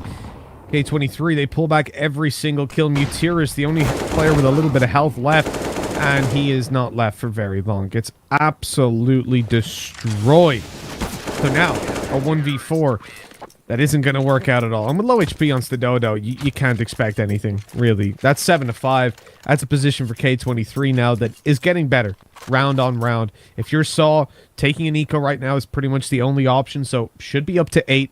And that's a CT side that looks a lot better than it could have when we were sat at 5-5 with a potential eco. You know what I want? I want post-round sprays that have sound. So, like, say, for example, you win a clutch, you can put down a spray where it's like, and shouting, "Are you kidding me?" Or, like, inhuman reactions or something like that. That would be sick. You spray it down, it's like, "The Big Apple and Tom is hungry." But who's actually voicing? Is it actually the commentators, or yeah? Do we just have like some dude? Wow, this is the Big Apple. No. It has to be them. Ooh! See you later, Mutiris. Been owned.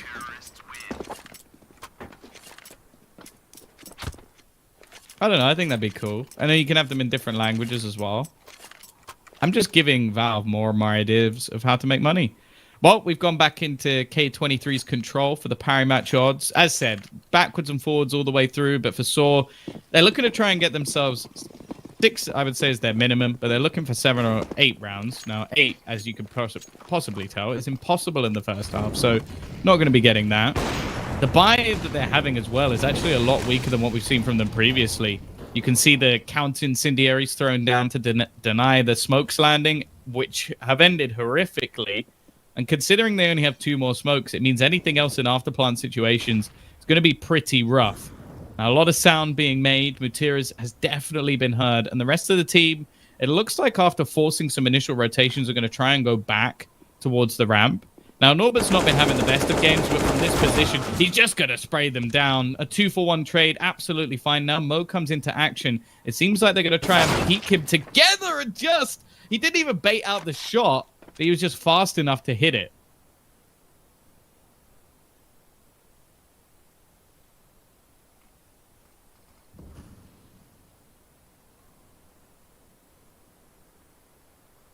Tensions are high in the last 50 seconds. Don't have a lot of control down towards the A side, but they've managed to claim B.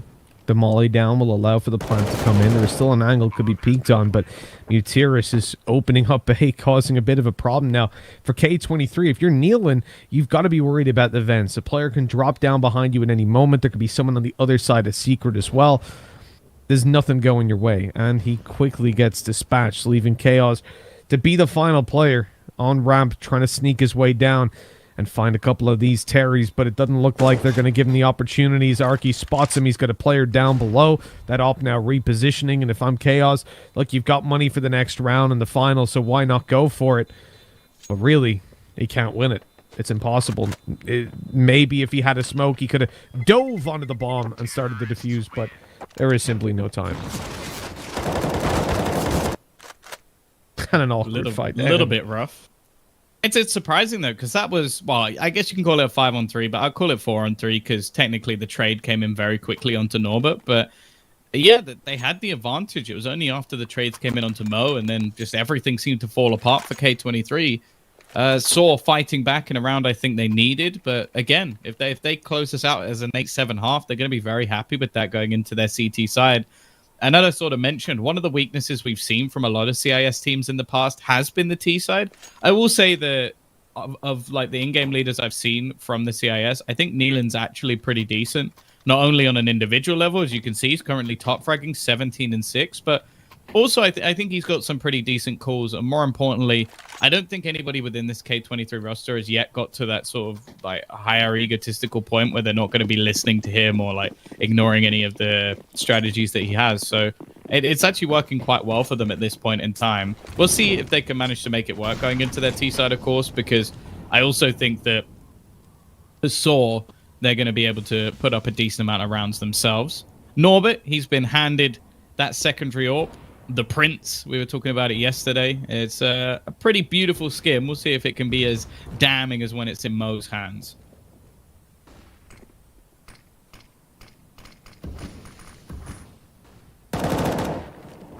Chaos picked up Mutiras. Here's Mo.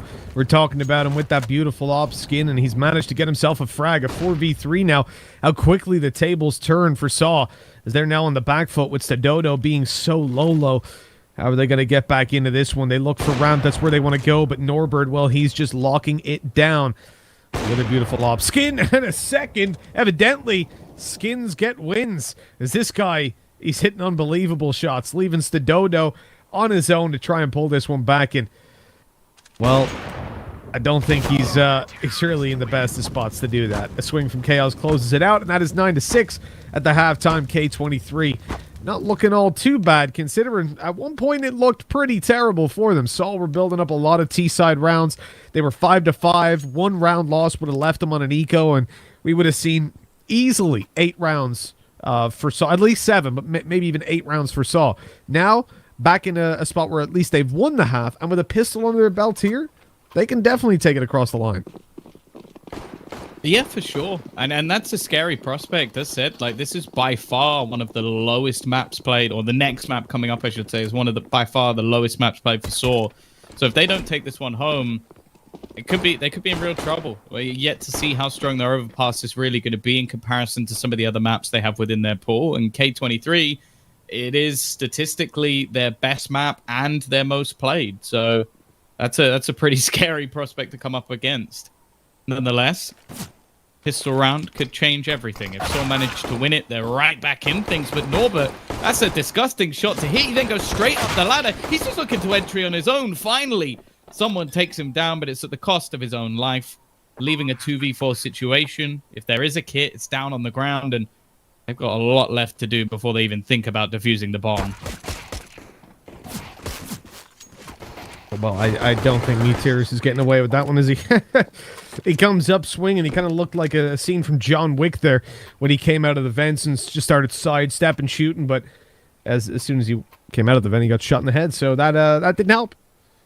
That's not how I saw the movies going. Haven't seen the third one yet. I believe he fights on a horse.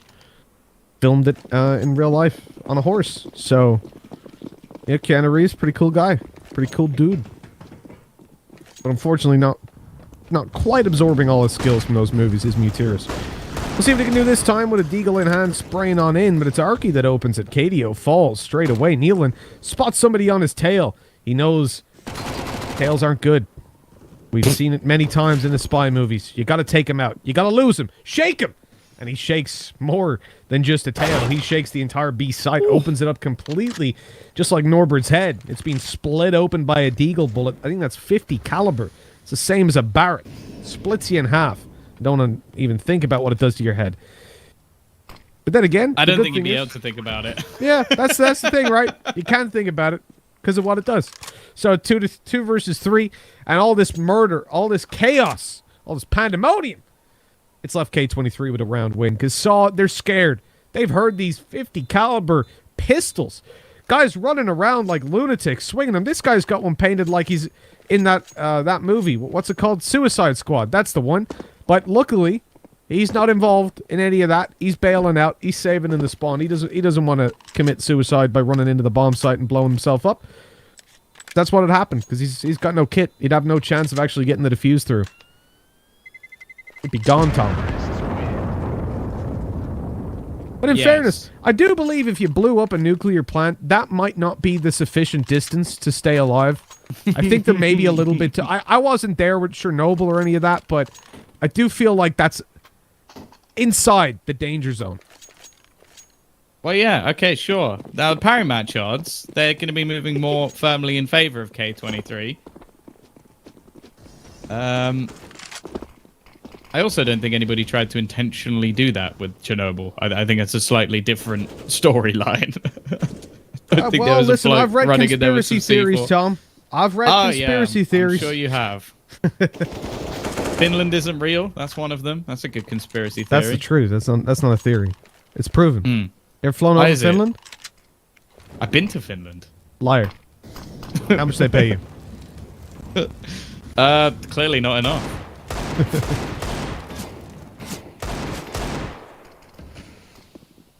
Already. Eastside looking to continue their conversion of their rounds. A few weapons saved, a chance to make things costly, and a chance that sAw need to take, because breaking the economy of their opponents is going to be an integral part of their comeback. The fact is, though, it has just been a superb performance from the individuals on K23. Keo's popping off again. Nealon, 19 kills already, and plenty more time to grab some more. And there isn't really a weak member, whereas on the other side, it's been some quieter performances today. Arky is having a rough one. Now, he's normally the man to solo the ramp. So he plays an integral part of their defense here. So he needs to step up to the plate. He's going to invest into the AUG. No cash for the AWP just yet. But this has to be the turnaround. If they lose this round, I just don't see like there's any way that they manage to come back, especially with the necessity of an eco and a few pistols. And then, well, then we're sort of looking at 14 sick before they can really do much more. Already, though, a much better start. Stododo is going to kill off Cadio. Keo's still trying to lurk around the outside, and actually a lot of damage being done. He spotted a couple of opponents, but can't capitalize onto either of them. Roman tagged, but absolutely fine. He's still standing, and the rest of the T's, it almost seems like they're waiting for a play to be made by the man outside.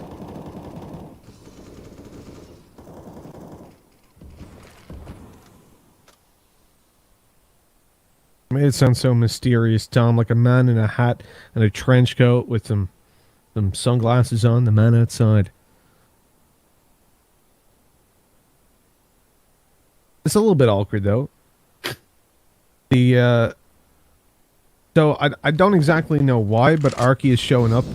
Oh, because he's on the ramp. He's on the lower bomb site. It's just that the map overlaps a little thought, bit. yeah. I was looking at that. It's kind of confusing, but yeah, he is actually so all the way at close. the back of ramp. I was just like, I'm sure there's not a player there, but it says there is. I see no clipping. But no, it makes sense now.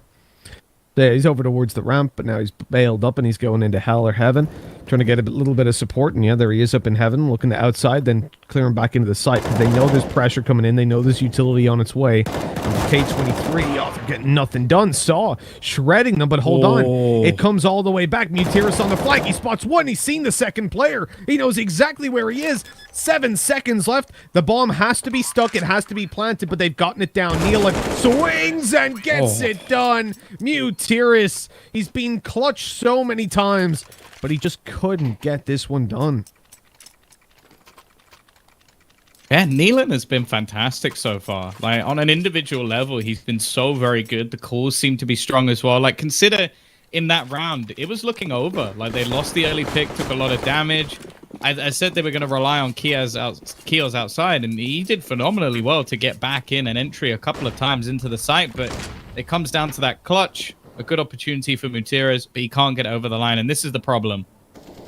They come in now, SMG, Scout, few pistols. They lose this round 14-6, and to win then in regulation, they're going to need to win 10 rounds in a row. I can't see that happening. To get it to overtime, they'll have to win 9. A very small margin for error. Thus far, it just looks clinical. Nice work at least from Roman, but the trade is so fast, it doesn't really give any opportunity for anybody to find a way back into the round. Stododo goes hunting outside, retrieves himself a scout, and definitely a man that can don the scope. In fact, I'm sure over the next couple of maps, we will see it more regularly from him. The problem being, though, is I think sAw have just come into this series looking a little bit flat, although the retrieval of the bomb here might cause to be a bit of an issue. Lots of tags being connected, and with an SMG and a CZ in the mix of a couple of players, there's actually a chance they could steal this round.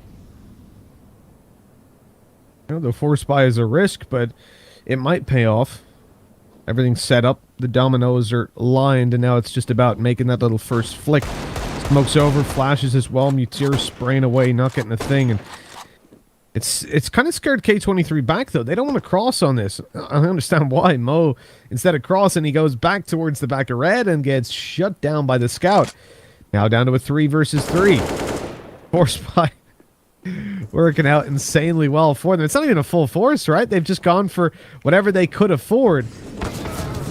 And it was going so well, Tom.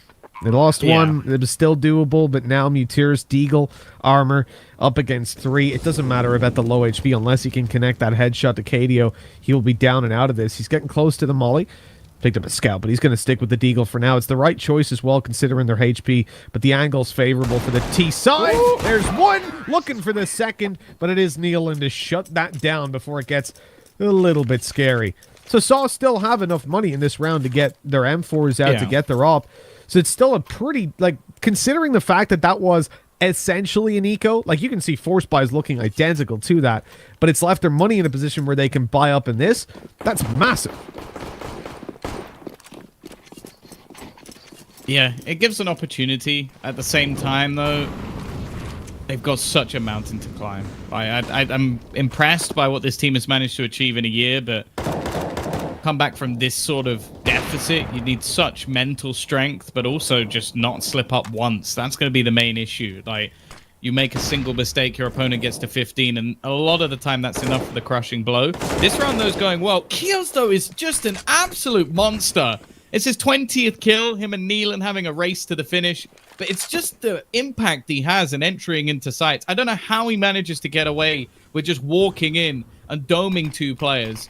They've got a re-smoke. Mutiris might have to take a bit of a risky peek here. The AWP in heaven with the shrouded smoke and Arky coming in from behind. It has fallen flat. It's left all onto Norbert. He's got time, but he doesn't have much. in terms of opportunities. 14-7, still got a little bit dicey. And honestly, like, I'm thoroughly impressed with what I've seen from Kios over the last couple of days. I think he's definitely someone to watch out for. Oh, 100%. Kios is being consistent. Nealon, considering the fact that you said he's taking the IGL role as well, right? Yeah, I think he has been for a while. So you're in that position where you're IGLing map like Nuke obviously requires a lot of micromanagement, a lot of coordination and taking map control, and he's still able to deliver the way that he is. Like CT side, there's no rest for you. Map like Inferno, T side, you're managing a lot. CT side, you've got rotations, but they're much more manageable. Nuke is going to test you, pushes you to the limits in terms of organizing those rotates and then maintaining map control, reacting to your opponent's utility usage, not over committing towards retaking map control down towards secret. There's so much to do, so much to think about, and for Nealon to still be like, he's top fragging, I think, the server right now. Yeah, indeed. Like, that's damn impressive. And then obviously we've got someone like KDO. Right? Okay, he's not dominating, but the dude plays his role better than most within this level. As we saw yesterday over on Inferno, that pit hold was fantastic from him. He doesn't mind throwing himself on the sword for his teammates, and the same can be said, obviously, for his other two buddies. So, when you're K23 right now, everything is going right for you on this map. The next one is their opponent's map pick, right?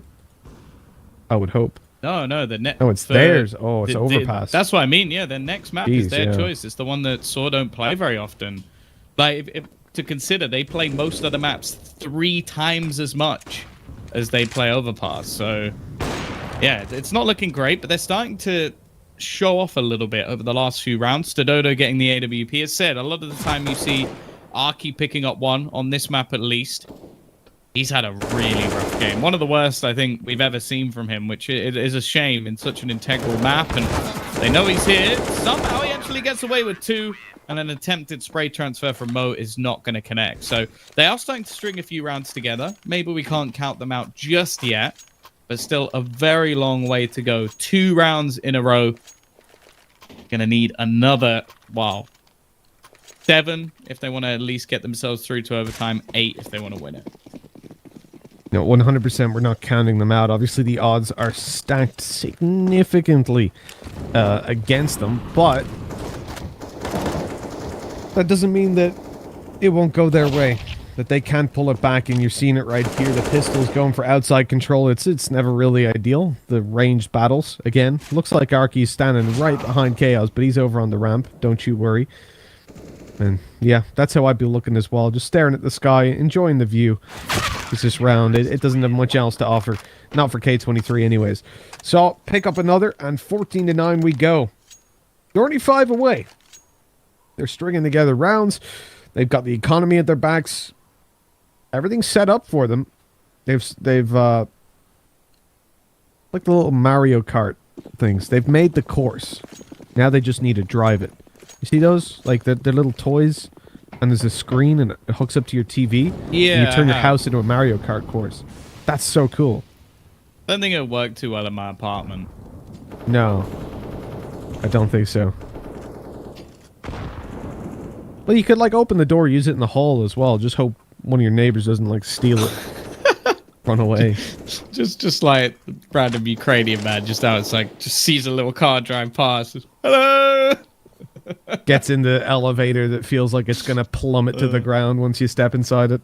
Hey, my elevators are good quality. It's a I'm only on the scary 3rd elevator, floor, mate. so I'll be fine. Yeah, if you'd have been on the 10th floor, I would have just taken the stairs, and I'm fat. That's saying a lot. You would not. I've tried that. And I was on the 20th something on my last apartment, Oh, no. and the elevator broke once, and I almost died.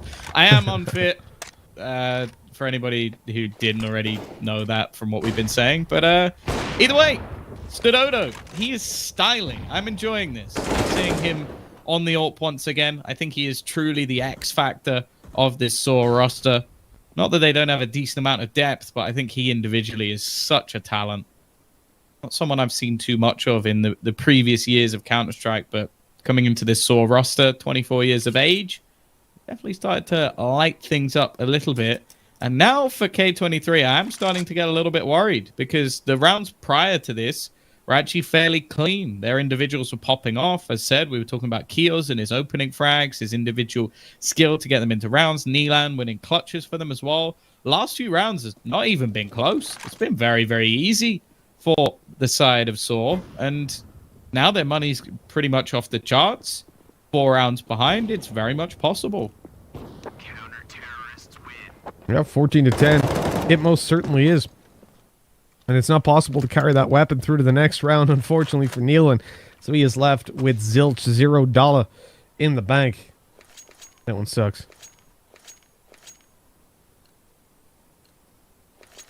Yeah, I think that's also ruined any plans that they possibly could have had for this round. Like, sure, it would have just been some pistols, but even going into the next, he might have to go for something like a MAC-10, which, you know, if they're going to challenge maybe towards ramp, that could work, or if he wants to go for a cheeky vent dive as well, but you don't want to have to base your strategy around the fact that you don't have enough money to purchase properly, so that's going to be a bit awkward. Bomb plant would definitely be nice for them. They have now lost a few rounds in a row, so loss bonus going into the next round will be maximized, so bomb plant will give him enough money to actually buy. It'll be $4,200. Nice shot from Norbert. Can still make things costly. Of course, the CT side money is at a point where even if they lose a round, they'll be able to buy back up, and obviously if they lose 2 rounds, they lose the map, so it's not really going to be the biggest point of contention now for this map. But if they can make things at least close, could make things a bit more shaky with some of the repurchases needed. Again, there's going to be a second kill coming up now, with Cadio also finding one on the dig. Yeah, to say for sAw, considering the fact that they still have a little semblance of map control, there's still hope, for sure. Man disadvantage, but weaponry advantage. And certainly when it comes down to those rifles taking duels, if the Deagle does not hit the first shot with that armor, you're already out of it. Looking to move in towards main, but Roman, he's sat here. He's waiting for it. The AWP up above is in danger if they can swing out and manage to get that 1-for-1 trade. But it's Roman that locks down the map control. So he's got it under his belt. He's going to be pushed down, but no, they're going to go down the vents, leaving Mo basically to die, sacrificing him to the gods. And this will be a plant. Nice and securely. Over close. Not going to go behind the silo, but still sending one player over in that direction. Kadio wants to close the distance towards the ramp, but it's Chaos that has to do it all. A 1v3. A lot of these players are low, but he turns his back, and Arky quickly takes the kill. That's us 14-11. But a really solid, I wouldn't even say, it's not a force buy, obviously. Really solid Deagle round from K23. Like, sAw end up in this position where 2 guys were 1 hit to the body. Arky wasn't far off it. But they got Nealon a buy. That's the biggest thing. Like, True. I sort of mentioned it at the time. Like, he would have come into this round with not enough money to purchase. They get the bomb plant. Now he has an AK. He even has a couple of grenades behind it. So, yeah, hugely successful round for K23. It's changed what they come into, what the face of this round. Now we're going to see Mo go for an early pick. The grenade to blow out the door, but nobody really facing him. sAw happy to play this one a little bit more passively and see that other than maybe a little bit of aggression outside, holding to make sure no one can cross, they're just waiting for K23 to try and go for some sort of execution.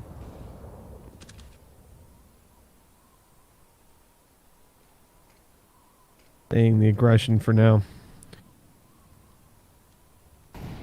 That AWP of Stododo playing a super passive outside hold.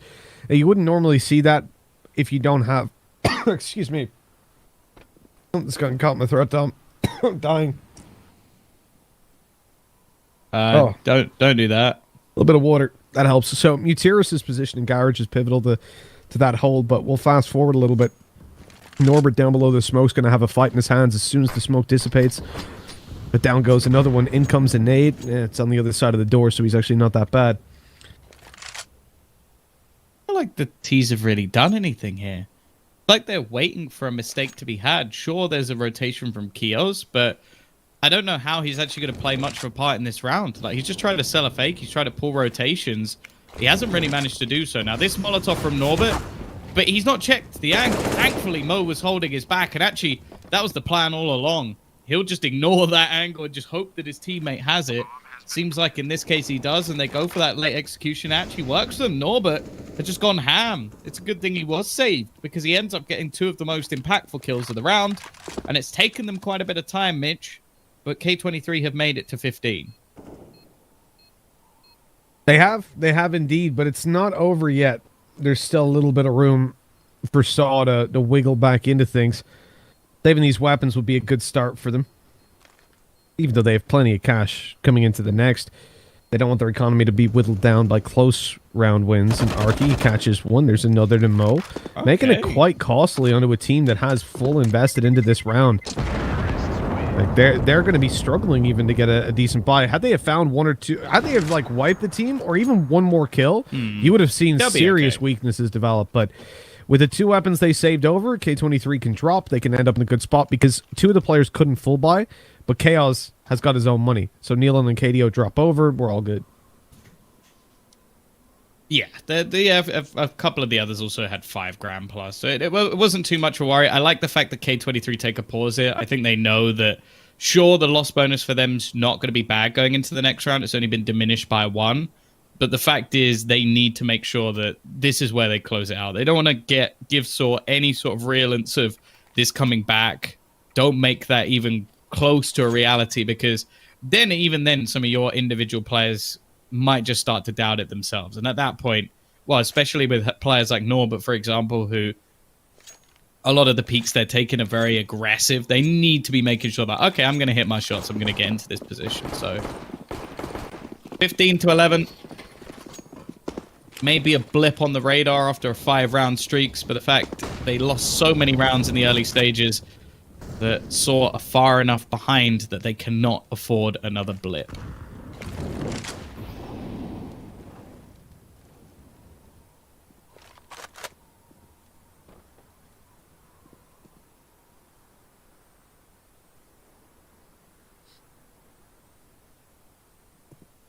I'd say they could afford one more blip. Just one. Well, no, they couldn't. They'd lose. K23 could. Excuse me. Misheard you. Yeah, for sAw, it does have to be flawless, and that opening duel lost. Roman down on, what, 34 HP? Every time, man, I'm like, 8 health. Wait, no, he can't be 8. That's too much health bar. But, yeah, like, at this point, you need huge individual plays. You could start with Roman. He's got the op. He's training towards a position where there is only one player, but Norbert's playing it super passive. Eventually, though, he's either going to back off or go for a swing. Mutiris, he's got to be the swing player for this round. He's outside. He's jumping up on top of the boxes. He's not... Oh, he's got his back turned to them. The smokes are dissipating. He's spotted in the open. The timing on that, terrible. Now Roman tries to make a move, but he spots the player, gets the shot. Almost the second with the free fire. Down below, Arky's good for one. Backs off of the door, swings out to an unpredictable angle. But even that isn't enough to give him the edge. KDO! He's coming around! But never mind. I misread that situation completely. I thought it was just...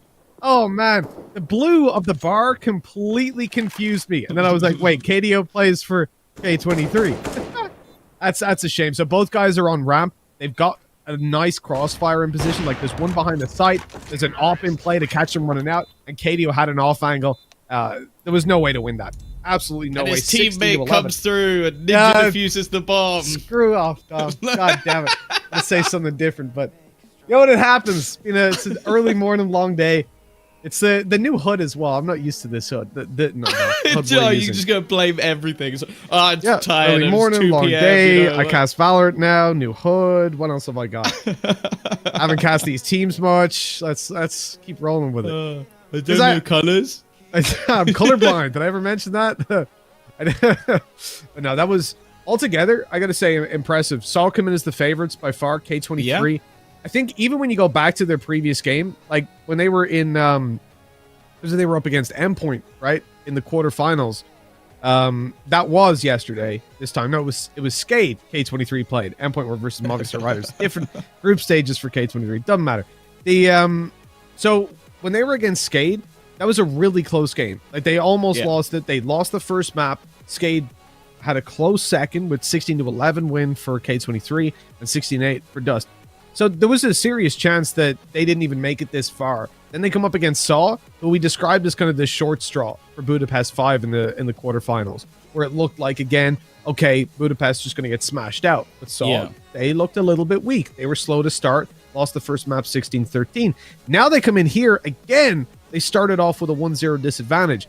From what we've seen of them so far, they warm up into the series. Like last time, they bounced back and won the second map 16-4 after an even closer game. So the possibilities are there. The difference this time, Tom, is that you're moving on to Overpass, which is for K23 a much more comfortable map and not such a good one for sAw. So the odds are definitely stacked against them now. Yeah, it's a worry. Like last time they lost their opponent's choice in close fashion and then dominated their own choice. Now they've lost their own choice in, well, not even that close. Like they were so far behind that, okay, sure, the scoreline looks reasonable towards the end, but they would have had to win, what, like, was it 8 rounds in a row, 9 rounds in a row just to come back into the match? Like, that's not a close game. Like, there's no close game where you go, well, I needed to win 9 rounds and I won 5. It's like, well, that means you're still short by 4. Like, you weren't that close in the end. So K23, great start for them. 1 map away from making it through to the grand final versus Movistar Riders. A chance for the title, but they still have to get through their own map of Overpass. We'll be back after a break to see if they make it through.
Headshot, nice.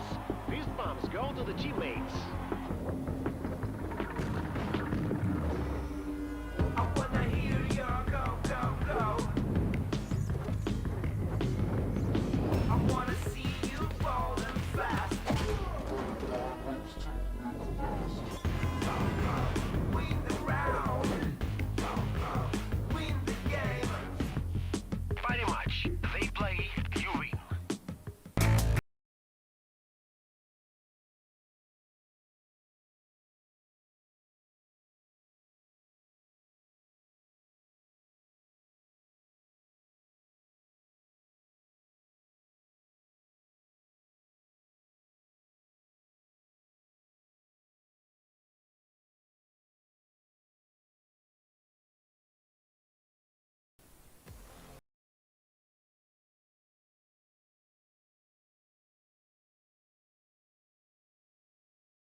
Headshot. Nice.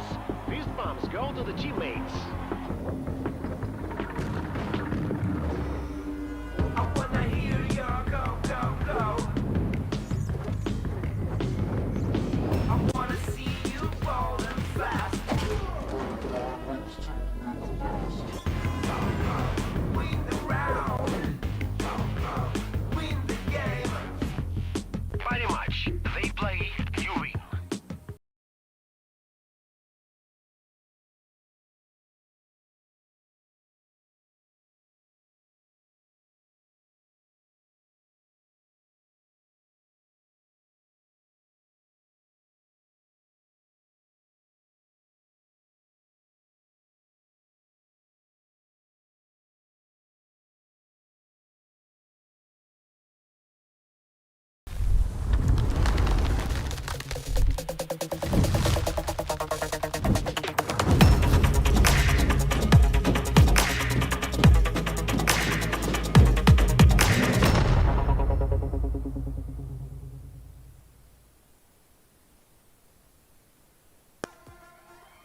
Hello and welcome back to the European Development Championship, brought to you by Gaming Malta, our home of gaming excellence. We're going to be getting into our second map of the best of three of this semi-final. One of these teams makes it through to the final, the other unfortunately is out. And for sAw, they have got an upward battle, Mitch, after losing their own map choice of Nuke.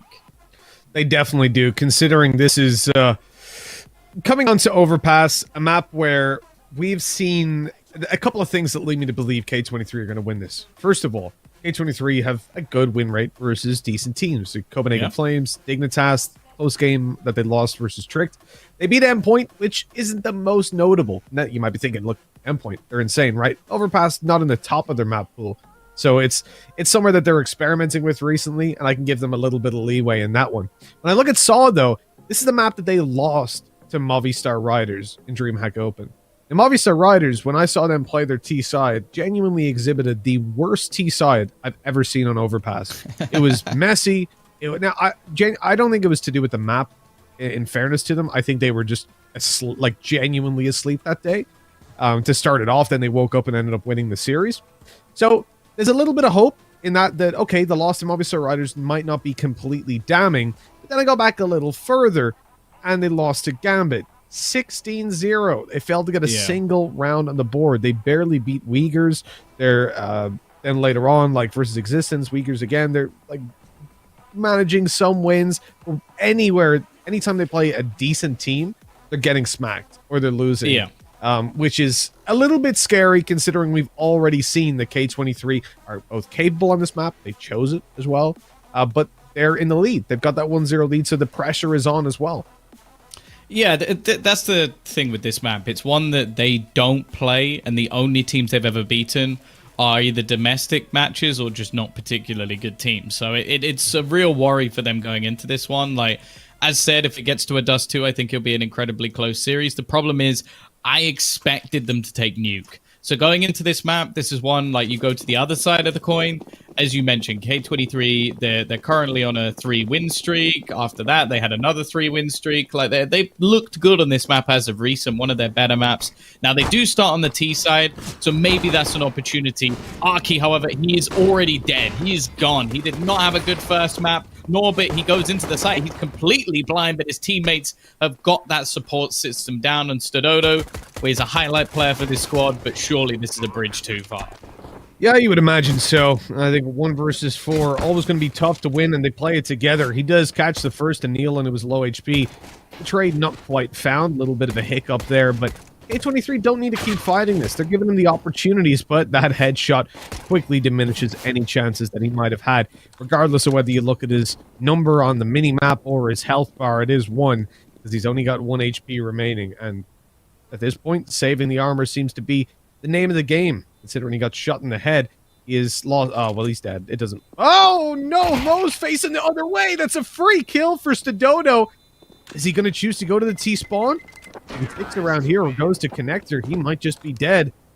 And yes, he's going to survive that. I thought 100% he was dead.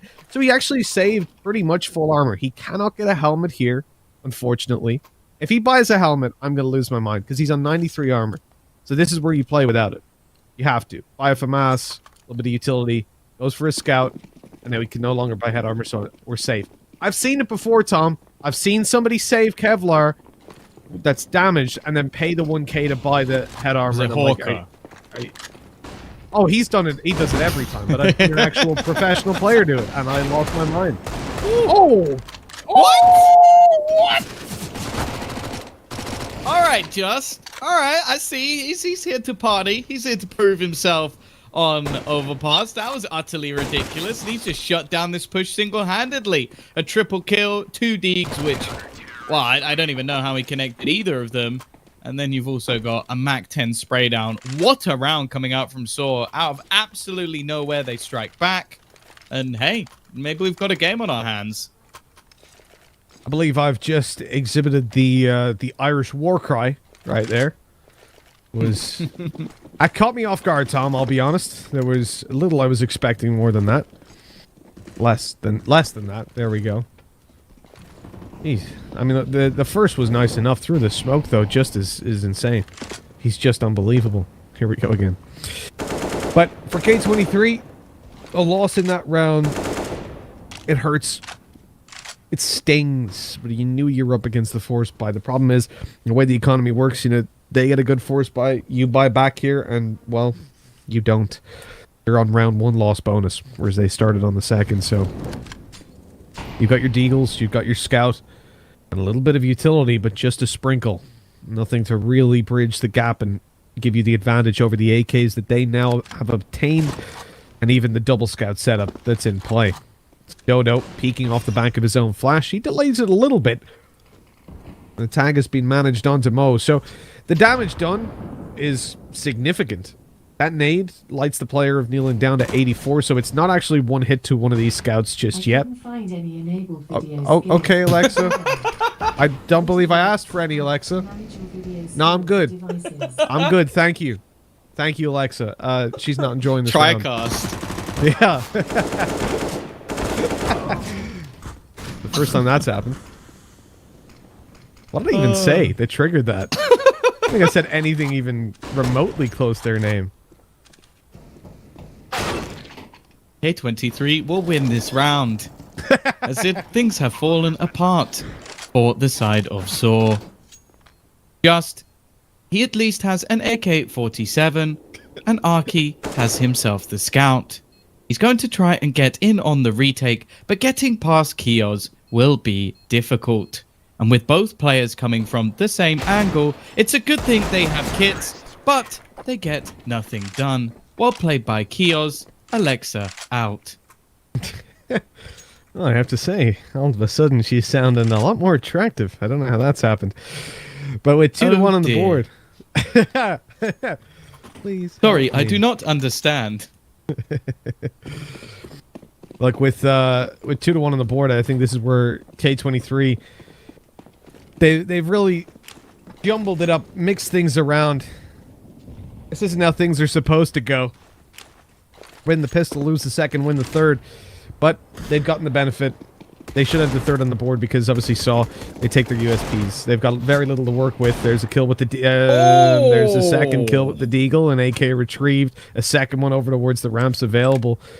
This is getting a little bit scary. K23 have rotated to the B site, and they will go there to plant, but that just means 2nd weapons picked up for free. It's only a scout, actually, so it's not the end of the world, but that still hurts. Yeah, it's one of those situations where, like, a B-site retake with no armor, you're going to need to pull off a miracle, so I would much rather see, especially the AK, just go save. Like, if you lose the scout, who cares? If you lose the deagle, again, doesn't matter. If you lose the AK, you've basically just thrown a weapon back over to your opponents, and with their buy not being fantastic either, they'll probably have to repurchase a couple of guns themselves going into the next round, so... Not the end of the world for sAw. The problem is they had that perfect start. The fact is they then lost another round to pistols themselves and basically handed the economy game straight back over to K23. So definitely not ideal. They're going to get a pretty decent 3-1 start into what is now their map choice. And as we were sort of premising this game, like K23 going into this whole series, before we saw the first map, before we saw anything from the two teams, they were heavily favored going into this map. So to now see them get off to this sort of start, it's going to be a little bit worrying. Odds actually for parry match are not too bad. 1.37 to 2.95. Of course, you can click the banner down below and you will get a bonus with your first deposit. So make sure you check out the panels underneath the stream.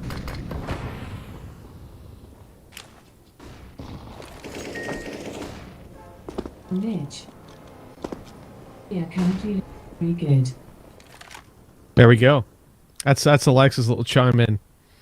You're an idiot. She's fulfilling her contractual obligations of the TriCast. One comment per half.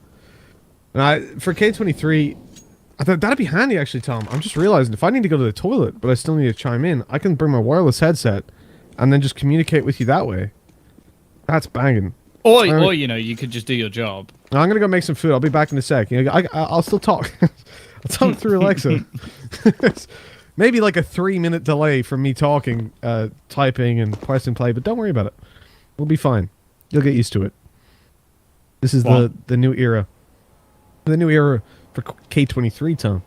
Yeah, you're replacing yourself. That's the thing. That's the thing that's a little bit silly. You're finding a way for robots to do your job, which is probably not the best idea in the world. Now, the start they've had in this round is not fantastic. I don't like this angle. I feel like it needs to be with support of an AWP at range.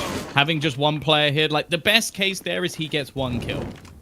And that's why you have an AWP. The AWP ends up as the distraction, sTododo gets a pick, and then you can trade that kill off with the player on long. Instead, they've now given things up. The only thing that worries me is the time. 20 seconds left for them to make a move onto this site. The full force of the CT defense is going to be in play. Utility yet to really be expended. The flashbang is so good, but they do still manage to drop the bomb. This is starting to get scary. 7 seconds as they just about get behind Optimus. A great attempt, though, being made by Arky, and actually he hasn't planted the bomb. It's completely gone wrong. He did get the kill in the end. I can't believe K23 have just lost that round. They did everything right to the point of execution, and then it all went wrong. It all fell apart. On the upside, sAw don't have the best of economies to buy back up into this round, so they could at least find a recovery on what was a terrible previous round. In fact, maybe this even helps them out a little bit more, because instead of it being an eco into a buy, it's now a terrible buy into an eco into a buy. Big brain, 300 IQ moves, but no, obviously just a tragedy of a conclusion to that round for K23, but sAw have been handed a lifeline. But much like when you get handed a lifeline, one of those little circle flotation devices right in the middle of the Atlantic Ocean, it'll keep you afloat, but it won't keep the sharks away. And the sharks are coming. They've got AKs. There's little more terrifying than the cold, dead eyes of a shark, a great white, staring you down while loading a Kalashnikov. Or maybe when he's already got it loaded. That's probably even worse. You've got time to react when he's loading it. You know, they've got fins. It probably takes a while. But for sAw, they've lost Arky and pulling it back. So massive flank on the way from Roman, which is almost problematic. The players are back-to-back at the moment. If he swings left and catches this bomb in time, he's seen it, he's got it, free kill. But he does not know about the player on long. Chaos is coming down. He's stampeding towards this position, but he's not expected. Oh, no, he's giving it away! He's giving the game away! This is a disaster now! They know exactly where he is. Oh, well, Roman got caught off guard, so a little bit of a distraction game from Chaos. It works out. But they're both low. And again, another surprise visitor. sTododo has joined the fight, and he's standing down below the stairs, takes a free kill, backs away, happy and content to just play the time now. Because think about it, for Nealon pushing B, he's got to clear everywhere. His close right as he comes down these stairs, his left over into short, monster, then get to sight, clear everywhere around sight, then short again, and you can't do it. You physically cannot clear all that in 20 seconds by yourself. So he has to just save, unless he wanted to gamble running in blindly and hoping to force the fight on, what, 28 HP. A really solid round by sAw, and really that all comes down to Roman's position and his timing in pushing up long.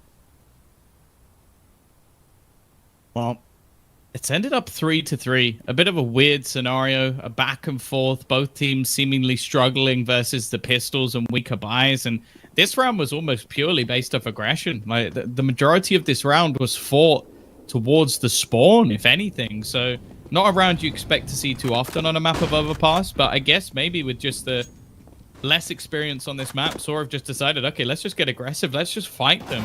Now, in a round like this, it's pretty risky, but Roman just spammed straight through. I don't know if he's got some sort of X-ray vision, but he seemed almost certain that there was someone on the other side.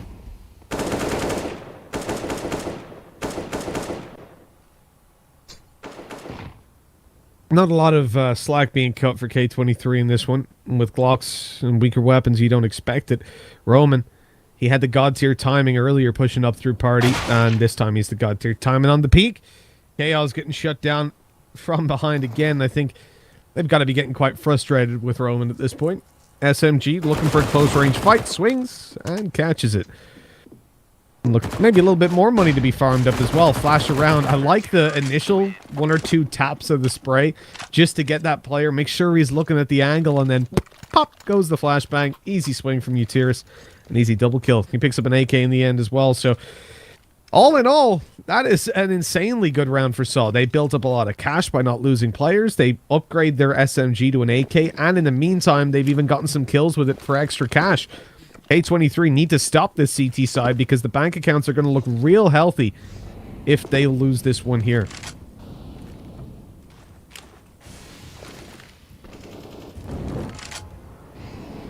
Well,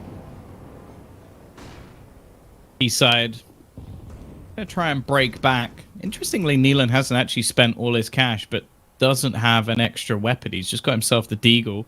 Norbert looking to try and be that solo entry. What a shot to start things off. Arky not been having the best of times, that's for sure. The thing is, though, they've had a few rounds like this. They found the opener. They've started the round strong, but then they've taken too long.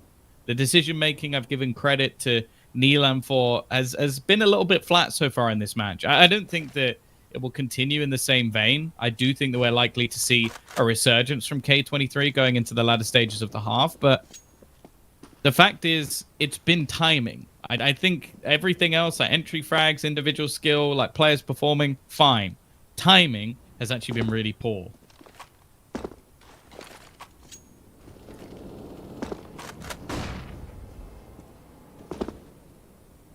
Well, Roman, when we talk about timing, has been god tier. We've said it a few rounds. We'll say it again. He comes down short. Let's see if it happens. 3 in a row. Third time looking for the T side, maybe, if they catch him off guard. But, oh no, they're going down short as he pushes toilets. What? This guy's head is just a clock. He knows everything that's going on. He's taking down KDO, swings out to the site now, even catches another off guard, and in there for a triple. The final player hurt up behind. The bomb has been planted, but it's a 1v4 that Norbert's left in. Honestly, what is going on with Roman? This guy has literally got the best timing I've ever seen. Oh. Time to talk about Hellcase. Make sure you check them out. Of course, we've got a code that will give you a 15% refill, or if you please, there is going to be a banner down below. But yeah, sAw over the last couple of rounds, it's not started fantastically, but each time they've had somebody being able to drag them back 5-3 in their favor. T-side is still going to have a purchase into this round, but there's still some severe pieces missing. Stododo starting to gain in confidence, looking for the battle, and he's got cover from the connector, so there's not going to be anybody pushing around that angle just yet. No chance for a response, and Arky this time is actually going to win the battle versus Norbert, who's really been the only one who's able to do anything over the last few rounds. So it started to fall a little bit flat. T-side left in a 5v3 situation, and yeah, I think this is going to be an increased lead for sAw. Certainly looks like it. We haven't even seen Roman come up behind them yet. He's over in bank, but I'm not counting it out. Is he going to push long as soon as they've left it? He is. He's unbelievable. Honestly, this man's head is literally just a clock. He's got such good timing. He's tucked in, though. It's not going to be a flank play. And really, there's nothing to flank. K23 are so spread out at the moment. They're looking for opportunities. And one has just been given and gifted as Mo found himself almost catching Stododo. He's going to move down through the connector, and Roman is on his way behind, but I don't think he'll have time to make this flank play as he wants to, because they're pushing out to the B site, and there's a 3-man stack here ready to deal with them. It's passive for the start, but they've still got utility. Some nades in play to lob towards the site. One already inbound. Neelan tagged up heavy. Although he returns the damage to Arky, there's plenty of players left to swing out and take it afterwards. There we go. Just through the smoke, and Roman's flank play is what closes the round. Daw had a handle on that from the get-go. Those two opening duels they found ultimately what get them the round, because they've got the manpower to stack up the bomb side of B and still have a good A defense. 6-3. And with K23 in the position they're in, financially, they can't afford a good investment. It's pistols again for these guys.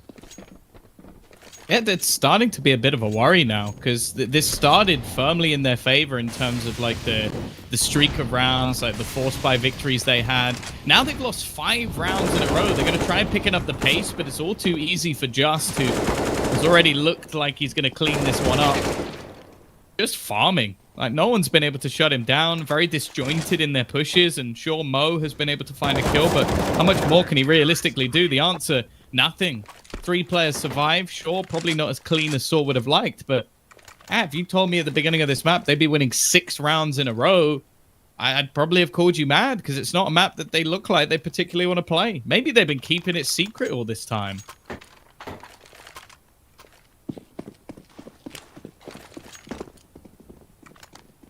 That's the play, though, isn't it? Hide your strats, hide your cards. I don't think that's what's happened, though. For me, K23 in this position where, you know, their T side, it has been caught off by constant re-aggression by sAw, by small things. Not checking party, walking past it into mid, not checking toilets, walking past it into sight. These little problems that ultimately cost them a lot. They're still dealing with the op that they've spotted. But here's where a big play can happen. Mo, he gets the shot. Roman heard the scope and tried to react off the back of it. sAw from afar now knows there's going to be players coming through. Swaps up his angle so he can't be flashed and then killed from party. But there's still a lot to do with a man disadvantage now. K23, I've got the lead. They're going to take that bomb and move it towards B. Perhaps presuming that they will have caused a rotate up, and whilst that's not the case yet, you can see that Arky starting to wonder about long, because they've got a player in connector, one on short, but long control's completely given up at this point. And with the utility having been thrown down there, they have to kind of allow Arky a faster rotate. They pull sAw back to site, but he can't watch it forever, so there goes Arky up towards A, and Just is all alone. He's been huge in this position before. Here's the flash, calls for the rotates, but he's got to hold on while his teammates come down, and that flashbang was so perfect. That was from sAw. Oh, never mind. Yeah, definitely not ideal. I think it was slightly mistimed, and because of that, his teammates get killed. Yeah. I think it's one of those situations where I think just in the mix, the communication's been mixed up a little bit. Now, the parry match odds are now slightly in favor of sAw, although we'll see after the next round if that's still going to be the case, because realistically, it's a bit of a rough position. Of course, if you do want to go over to the parry match website, there is a banner down below where you will gain a bonus by clicking it. And of course, you can then place your bets on the matches.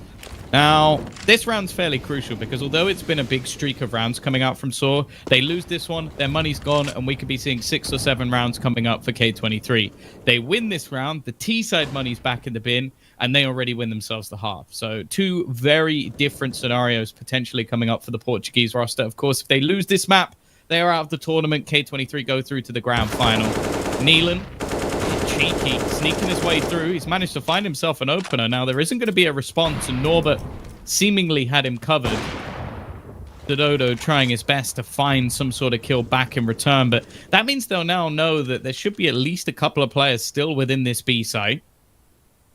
Connector play would be a risky one, but look how they're making their way through long. I like this from the T side.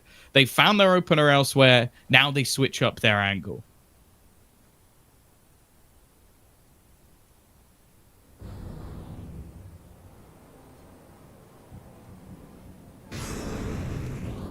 He's not going to do it again. He's not. Surely Thomas man is not about to flank them out again. The steps, they might have been heard, but a little bit too late. Molly down to try and cut them off. And, oh, he's dealt with from behind. Okay, Norbert shuts him down. Nicely done. And, wow. That was quick. The kill feed can't even keep up with it. It happened so fast. K23, I really, to be honest, listen, Tom, Roman came up behind. He spots the Opper. He really could have gotten a lot more done from there. Like, it was a great flank. Again, coming behind them. Again, catching them off guard. But to get one kill and then just fall off of it, I really feel like that's where I need more value from that play. I guess it depends the way you look on it, though, because in a sense, if he sneaks his way through, maybe his teammates get killed. I'm actually more disappointed with the other players because he becomes a focal point. The second he shoots a player, they start looking elsewhere, and nobody really capitalizes on it. So I think there's actually a few problems in that position. Like, sure, yeah, it could have worked wonderfully if he manages to get 2 kills. But even just him getting the 1 kill should be enough that the rest of the team are able to actually do something with the round because, well, obviously everybody then goes, oh, there's a guy over here. I've got to focus on that guy. So it could have worked either way. I think last time that was all he really did was just cause a big distraction and get some damage. Of course, they then all turned around and he killed them all, which was the difference between this round. But nonetheless, their economy's been wrecked for it. And now we get, well, one of the 2 scenarios. Unfortunately, it's the one that favors K23 quite heavily as they now get up to 6 rounds. The buy coming into the next one, it's not going to be bad, but the problem is there's not going to be an AWP for Stododo. And that has been one of the sort of levels to their game so far, is that he's been doing well with the AWP.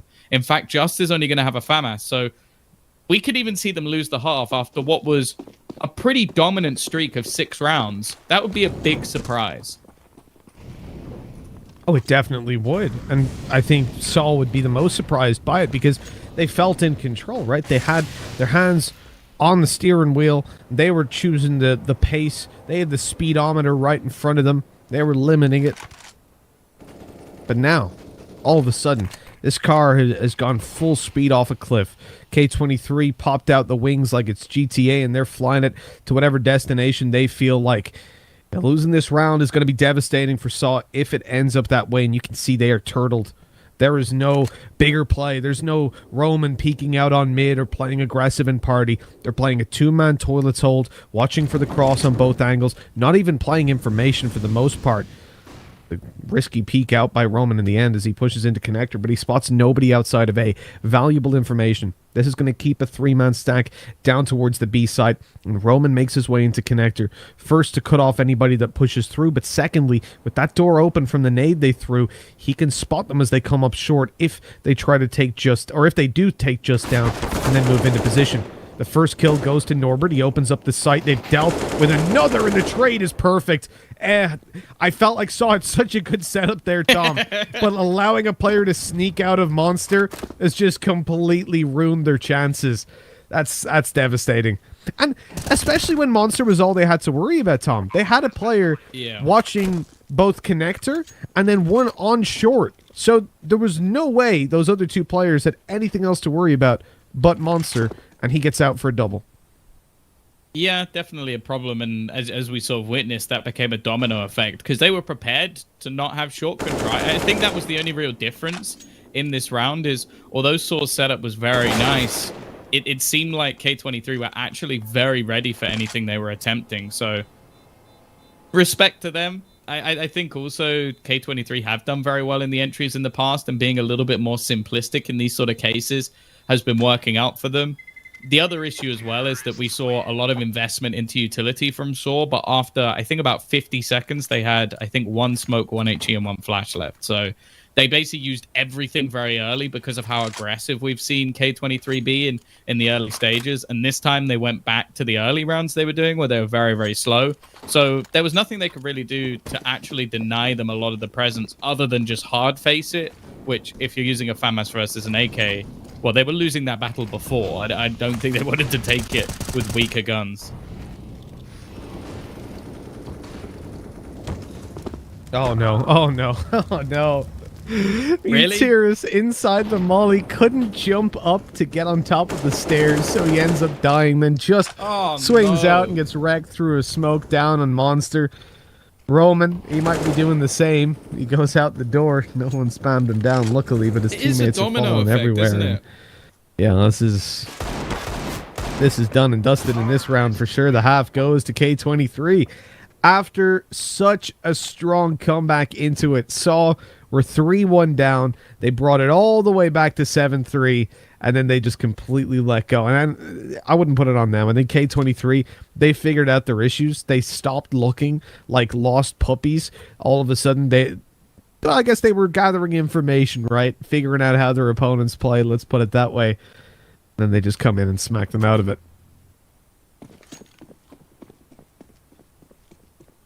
Yeah, I don't know. I think there was a mix of things that went wrong, but definitely it looked like K23 just found...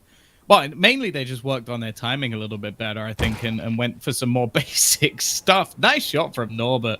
Mutera's not going to be feeling too happy with that one, and... Marquis is going to be waiting. It's definitely not been his best day today when it comes to this series. We've seen him have some impressive statistics previously. He's going to be left lurking while the rest of the team head into the B site. They've managed to get an afterplant. Set themselves up nicely. All it took was a single kill, and I don't even believe there's a kit.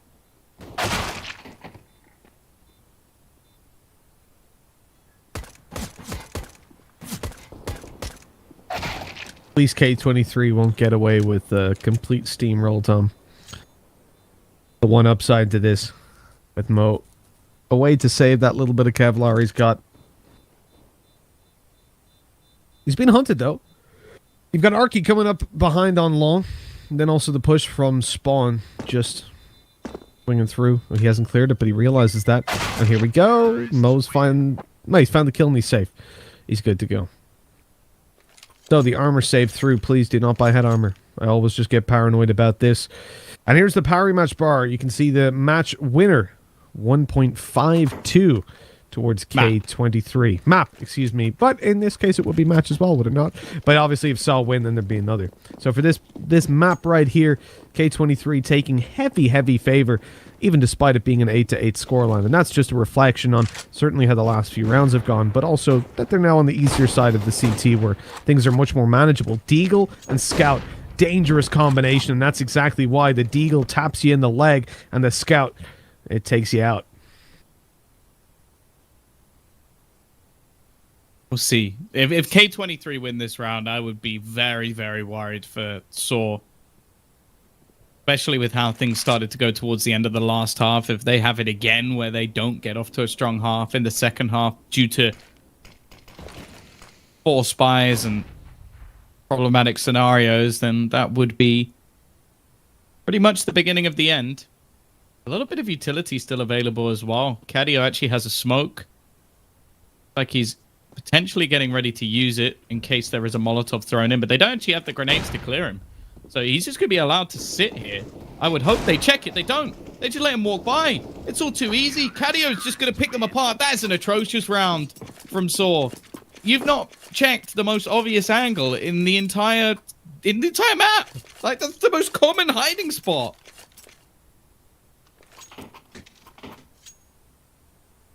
Tom, I'm just going to sit back and let you simmer in that, to be honest. I feel like it's my own little show. Watching some of these rounds. Watch Tom lose his mind. I don't know. I don't think it's all in all been that bad, but that's just poor. Like, there's certain strats where if I'm playing a matchmaking game, the first thing I do is check barrels. If I don't have a molly, I'm checking it every time. So the fact that a professional team's not checked it hurts my brain. Well, especially because everybody knows about that headshot pixel angle that you can just hide down below so you can't be seen. We saw Chaos before playing in toilets. We saw him playing on B, and now in connector with the auto shotgun. And this time he gets caught out, pulled a nade at the wrong time, but they haven't checked Norbert. Now a Deagle waiting from the peek through, just more than happy to take that frag, pull it back to a 3v3, and if they've got an auto shotgun on Muteris, shouldn't have that much impact. I poke the gods. We'll see what they deliver. But for K23, they still have the driver's seat. They've got the superior weapons. Problem is, they don't really have the information. So they've spotted players outside of A before, but here comes utility over, so they can confirm this and stick in towards the two-man setup. I don't like where Mo is. Okay, he doesn't like it either. He's repositioned, thankfully. He was playing up on the close right corner as they run through, but versus Deagles, versus an auto shotgun, that's not what you want to play, right? Behind Truck is much better. Gets a little bit of range, gets a little bit of cover from his teammates as well that he can swing out and help them on those fights. Here comes the utility blocking off bank, but I think... Oh, no, we can't see through that. He's had to fall back. There was no gap And so a problem emerges. Now Mo has no support. He's tagged up by a Deagle straight away, just looking to deal with him. And Stododo is the one to do it at 2v3. Saw do not want to let go of this. Nealon, good for one. The scout shot from Stododo. On another. There we go. 9-9. Saw, they're not out of it yet. Well then, yeah, that was interesting. The fact that you also have the scout doing the majority of the work, even though they managed to retrieve an AK.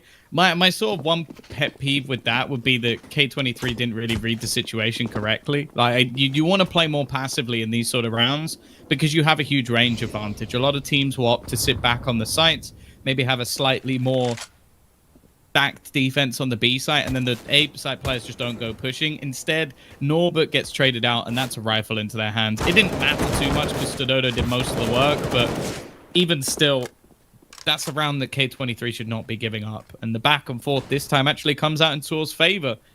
The difference being, though, K23 actually have enough money to buy into the next round. So the forced buy war is just going to end off of cash being actually high enough for them to buy. So realistically, at this point, sAw should just be winning this one without dropping a player.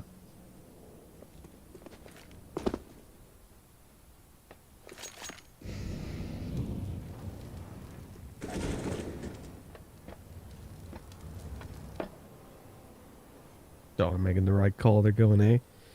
The gamble stacked by K23. I mean, it'll happen. You'll go for it with your final players, not rotate up to the A site, push through instead. Try to run up behind them. Thing is, that door swings open instantly. They know what's going on. They know there's at least one of you coming up in the backside, in the rear, and Roman's ready for it. There we go. Gets one, but then he's shut down. Okay, weapon retrieved. I'll try to save it, but they won't even get out of bathrooms. They've been flushed down. Mutiris takes him and puts it all onto Chaos. That becomes about damage at this stage. Can he find 2 more kills? That's a lot to ask. It's what he needs really to make it an impactful round, but it can't happen. Altogether a success for sAw as they take the lead again. Double digits on the board. They've, look, early round they've been dealing well with these setups from K23. They've had the one hiccup, really. But now it's the full buy. There's an op thrown into the mix in the hands of Mo. This is where things can start to get out of control a little bit. And you see what I mean about the impact of getting those 2 more kills? Had they have done that, a win here would put sAw to an eco, but now there's plenty of cash in the T camp on everybody except Mutiris.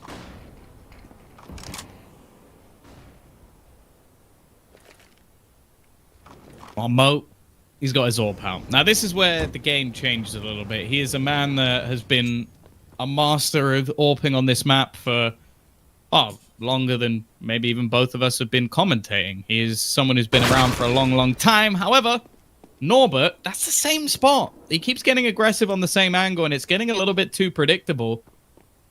Too easy for Stododo to find that kill, and a repeat from kills. That's so risky. Did they get the trade? No, because Mo is fighting this one tooth and nail.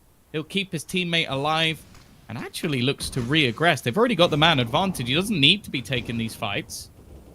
Seems like fairly risky stance to take, but he's nailing anyone that comes into his path. The repeat looking to come out from Justin. Mo is destroying them, obliterating them as they try and enter the bathrooms. It is left with the stench of bodies and only Arky remaining. He's just not missing. Not a single shot. Fantastic round from Mo. A complete game changer, bringing that AWP into play. An experienced man who makes it look far too easy. The operator of the site. He was the one that was operating all over these players, taking them down. Like that time he thought I was doing a Valorant.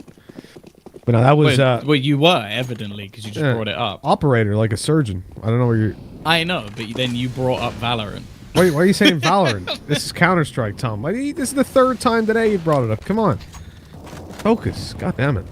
Go check your profile on Twitter.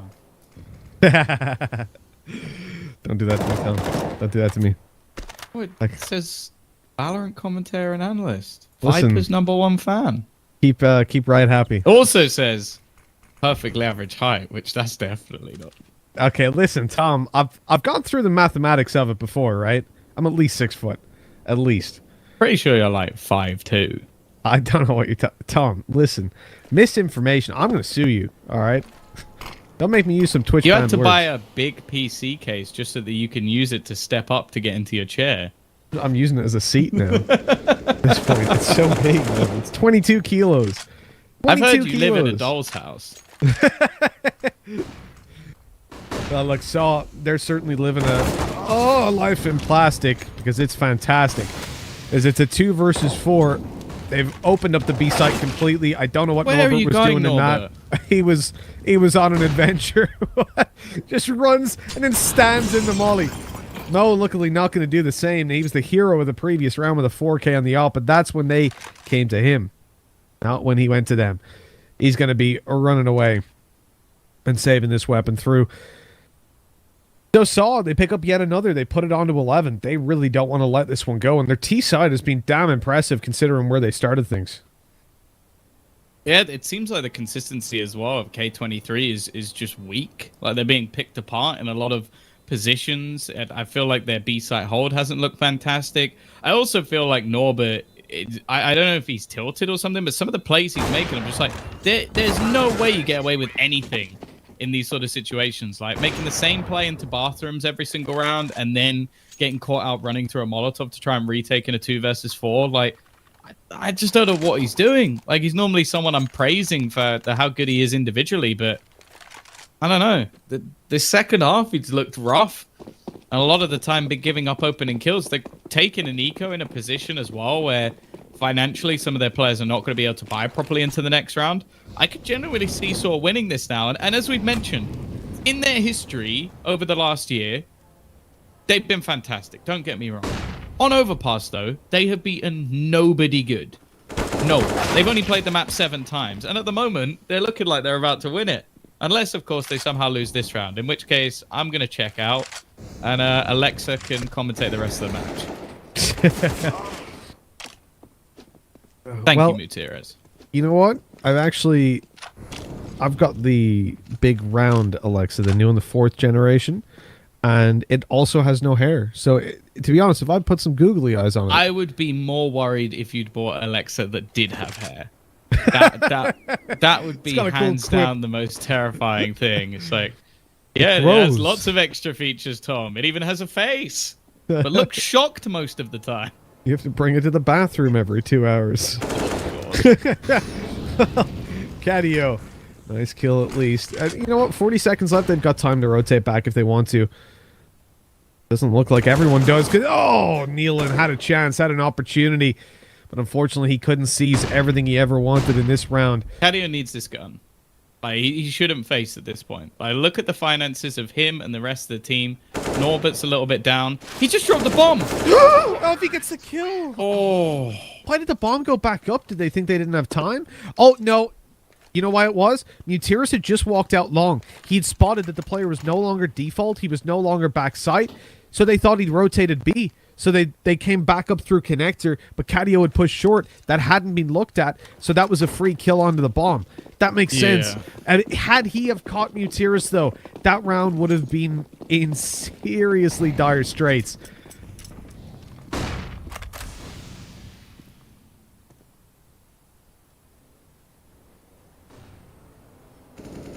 Keels. Same again. He's been here multiple times. Normally good for 1. I don't feel like that's a worthwhile trade. That's one that he has also been making a few times where it's like, if you're only getting a single kill here, it's just not worth it. Luckily, Norbert this time has actually changed his position. Nealon also very far forward. Bit of an interesting angle as well. Like using the bench as cover. It's not going to hide him completely, but might be something that goes overlooked. Catio has definitely spotted Just, but has to win this duel. If he goes down without a fight, this could be the round over. And he's going to get pressured. It's like he's fallen asleep. Just doesn't realize that they can walk around the outside. Norbert again. Much better round from him. Nate going to be bounced over the top, trying to catch the close players, keeping them with that man advantage, and also has Mo to overlook onto the site. Bomb being dropped Just. I think his position was spotted. I assume it was because he did kill someone earlier. And with the back of the site being cleared, oh, it's not good from Nealon, but he gets it done. That's fine. 12 to 11. K23 will get themselves back into things here. And actually, the T's have run out of money now. This is such a peculiar game. Like, it's one of the weirdest maps of Overpass I think I've ever watched. Yeah. Yeah, I think I'm with you there. It's been back and forth. It's been wild. It's been wacky. And K23 coming in this round, looking to smacky some opponents around in the form of sAw. You know what? If the T's win this round, I'd be left in awe. Oh, I'll stop that now. I'll take the bow. And close this show before people say no. Parry match odds coming up on your screens. 1.55 for this map to go to K23 and thus the series, or 2.35 if you want to go over towards sAw. Bring us to a third map. Click on the banner below. In the tiles. That's what we call them here. Terrible name over on Twitch, but you know what? What can you do? Like, comment, subscribe, all that sort of stuff. Let's get into the round, Tom. One round between them. sAw, T-side. After calling a tactical pause, we see them look for a little bit of control towards Playground early on. Tucked in, Arky is hoping to catch someone off guard. Now, they have gone for the op on Dodo and the Galil on Mutiris. Everybody else, unfortunately, in a bit of a weaker position economically. They can't afford that investment. I like it. We've got a little Mario on the screens there, as it's Cadio. He's doing his jumping jacks over towards heaven, making sure nobody can come out of connector without being spotted. They've made it open the door, so they'll see their feet as they come on forward. Norbert, again, he's going to win himself the dual Mo. Such an aggressive peek in. He's going to be traded out. Norbert's still holding a relatively aggressive position, but will just stay back for now. And they have managed to retrieve a secondary orb. Now, this should be something that's known as well by K23, so this is where they should really fall into very passive positions. The pick play of sAw is going to become a pretty terrifying prospect. What won't be is their executions. 40 seconds left with a double orb walking into a site. It's not going to be ideal. They've got 2 smokes to play with as well. So realistically, there shouldn't be a way that K23 managed to lose this round. At the same time, I'm sure they're going to give it a damn good try.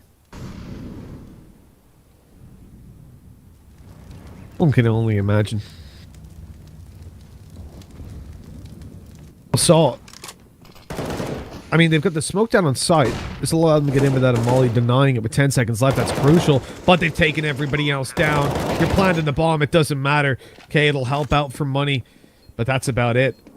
And this was a force buy as well, Tom. We have to remember. sAw went hard on this. They got an op, they got a rifle, and 3 deagles. Considering 12-11 in the lead, and I would have said this either way, even if they won it. I don't think that was a wise choice. Really, I would much rather just convert it 12-12, take deagles on everybody, drop them over if you're Dodo, because he had plenty of extra cash, and then they would be coming into this round 12-12, full buy, op, everything they wanted. And it wouldn't be that much of a disadvantage to give K23 one more to work with. And the deagles can do damage by themselves. We know that. I don't know. I'm not behind that buy of the previous round.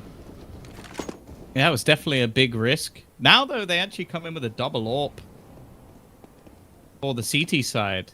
Keels is down to 1 HP. However, he's slightly better than his opponent. Mo and Norbert just looking to try and shut things down. Norbert, over the last few rounds, he stopped doing the same thing again and again. He switched up his game, and I think he's been the difference maker. Like, as said, I'm a big fan of him when he's playing to the level he can. And I just think in some of the earlier rounds, he was just trying to rinse and repeat the same thing that he'd done in the past. The fact that he's now elevated his game, I think he's gone from like maybe 13 and 15 to like 21 and 15 or something like that. Like, he's had a fantastic comeback. We now look at them in the lead. So, difference maker for sure. 13-12. This is where the buy comes back in. Still going to be a piece or two missing. Mutiras with a Mac 10 makes me suggest that he's going to go towards the B site. I wouldn't expect too much more. Actually, Keels is going to try an AWP connector now. Now, considering he, in most cases so far, Mitch, he's tried it with an XM, he's tried it with an M4, and both times he's got 1 kill and got traded. I don't know why you'd then try and do it with a gun that is pretty much renowned for getting 1 kill and then being traded. Well, he got a kill. He's not being traded. Look at this. No one there. There's no I guess. one to trade him. I guess. But he didn't get traded. That's the only important part. He's out of there. Man advantage now to play with for K23. Saw smoke down to block them out of Monster. Hideo, is this necessary at this stage of the round? I don't think so, but the dude is a beast. He's feeling it. He's feeling confident. Norbert, hello. Tyrus doesn't know what he's caught on, and it was a player with an AK, and he was damn angry about it. What? How does he win that duel as well? Insane by Norbert, leaving Arky in a 1v5, near unwinnable. 35 seconds remaining. Norbert swinging out wide. He meets his end eventually, but he gave it a damn good try in this round. Arky's got players everywhere to deal with in Chaos. Hey, he didn't get traded that time either, Tom. 14-12 for K23. Yeah, I guess he didn't get traded in two situations where it was impossible for him to get traded. That's impressive. But yeah, Norbert again. Like I said, I think the difference has been him switching things up and playing more dynamically over the last few rounds. And yeah, they haven't been able to stop him. He's now, I think, right at the top of the board, 24 kills. Very impressive stuff from him.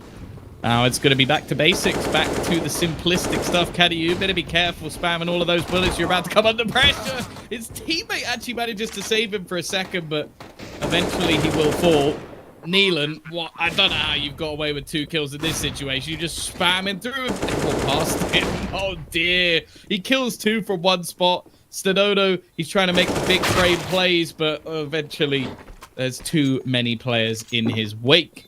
15 on the board. K23 just 1 round away from making it through to the grand final and facing off against Movistar Riders. And for sAw, they need 3 in a row to survive. Yeah, it's going to be tough. I think for sAw, really it comes down to that 12-11. They took the force buy, and they just allowed K23 such a long leash from that point to come back into it. It was a risk. It was a gamble. I think statistically did not pay off for them, like wouldn't pay off. But sometimes, you know what? Confidence, Tom. Sometimes you're feeling it. As I said before, that kind of narrative, it's just an excuse. This time, they have nothing to fall back on. Peek out by Moeth. We talked about his aggressive opening in the past. He's pushed all the way down long. He's going to be caught off. Sadodo watching that angle. There we go. 2-man advantage to play with. sAw now well on their way to getting back into this game. They win this, they'll be up against 2 full buys back-to-back to fight all the way through to that OT. So it's definitely not an easy road, but it's looking a little bit more doable as time goes on. Arky, he's juggling AKs over to his opping compatriot, but it doesn't look like that's even necessary. I don't really know what he's doing with those, I'll be honest. Doesn't want the CTs to get their hands on them, maybe. But, yeah, I guess just to give Utiris a little bit of a fallback. I think they don't want to double up going into the next round as well, so he'll just juggle it over. I don't know. It's just good teamwork, you know? He's not been having a fantastic game today, so he's picked up the role of juggler. For the remaining CTs, it just has to be a save. Their money's fine. They could buy into the next round anyway. But ultimately, they know their opponents are going to have a full buy no matter what. So even like getting exits and taking weaponry away is somewhat pointless. Keels, you at least do a little bit of extra damage here. But ultimately, it comes down to the last couple of rounds. sAw have managed to survive at least for a moment longer, but they need to create a streak of rounds. And that's something that both teams really struggled with. Like, you look at the early rounds, it was only 2 rounds in a row ever coming up for the side of sAw, and on the other side of things, it was until that 5-round streak, only 1 round coming up for K23, so it has been a back and forth for the majority of the game. We'll see if maybe the Portuguese side can actually break that trend. Note as well that in terms of opening duels, Neelan is currently 5-0, and Keels is 6-1, although I will note on top of Keels is, I'm pretty sure every time he's got an opening kill, he's died instantly afterwards, except once.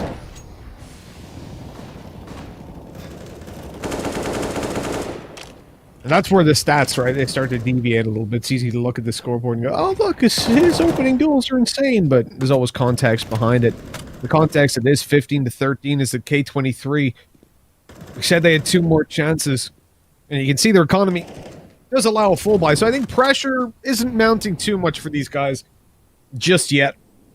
They've been successful on a number of CT rounds in a row. Just the one little hiccup And sAw looking to get into the B site. They're stacked up fully. K23 don't have... So they've got 3 players here, but they're all on 1v1 angles. Kadeo has no support down below, although a player now, Nealon, just moving into position. Flash ready behind him. This could be huge. Nealon drops the flash. Here we go. Kadeo takes opening engagement, and here's Nealon capitalizing on his flashbang. Absolutely shredding them at 3K, leaving it all down to Stadodo. Chaos is firing away on that op. He's got support coming.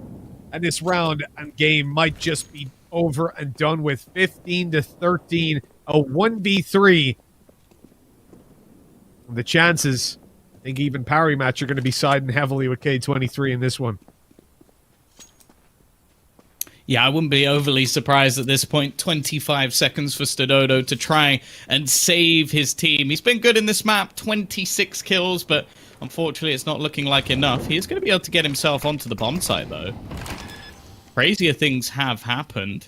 Bomb down, warp in hand, spammed through, and Norbit is not going to give even a moment to consider that this might be a comeback. They're even going to throw nades onto their own teammates, trolling a little bit towards the NK23, but they have got the job done. It definitely wasn't as clean as we thought it might be going into their map choice of Overpass, but the fact is they have made it through to the grand final. They will face off against Movistar Riders tomorrow and have the opportunity to lift the trophy in the European Development Championship. I got to say, overall, K23, they surprised me today. They came out of left field when we started this one out. You know, versus Skade, I probably favored Skade a little bit. I think the odds did as well, throwing my mind back to that game. They've always been the kind of underdog in that aspect. And versus sAw, again, you know, between both of these teams, we know that they're fairly evenly matched. But it's more so the success that sAw have had recently that puts them as the favorite coming into this. Although you said yourself, Tom, when we were talking about it earlier, we're probably going to see 3 maps here because sAw, they don't win cleanly. Like, sure, they're winning a lot of their games, but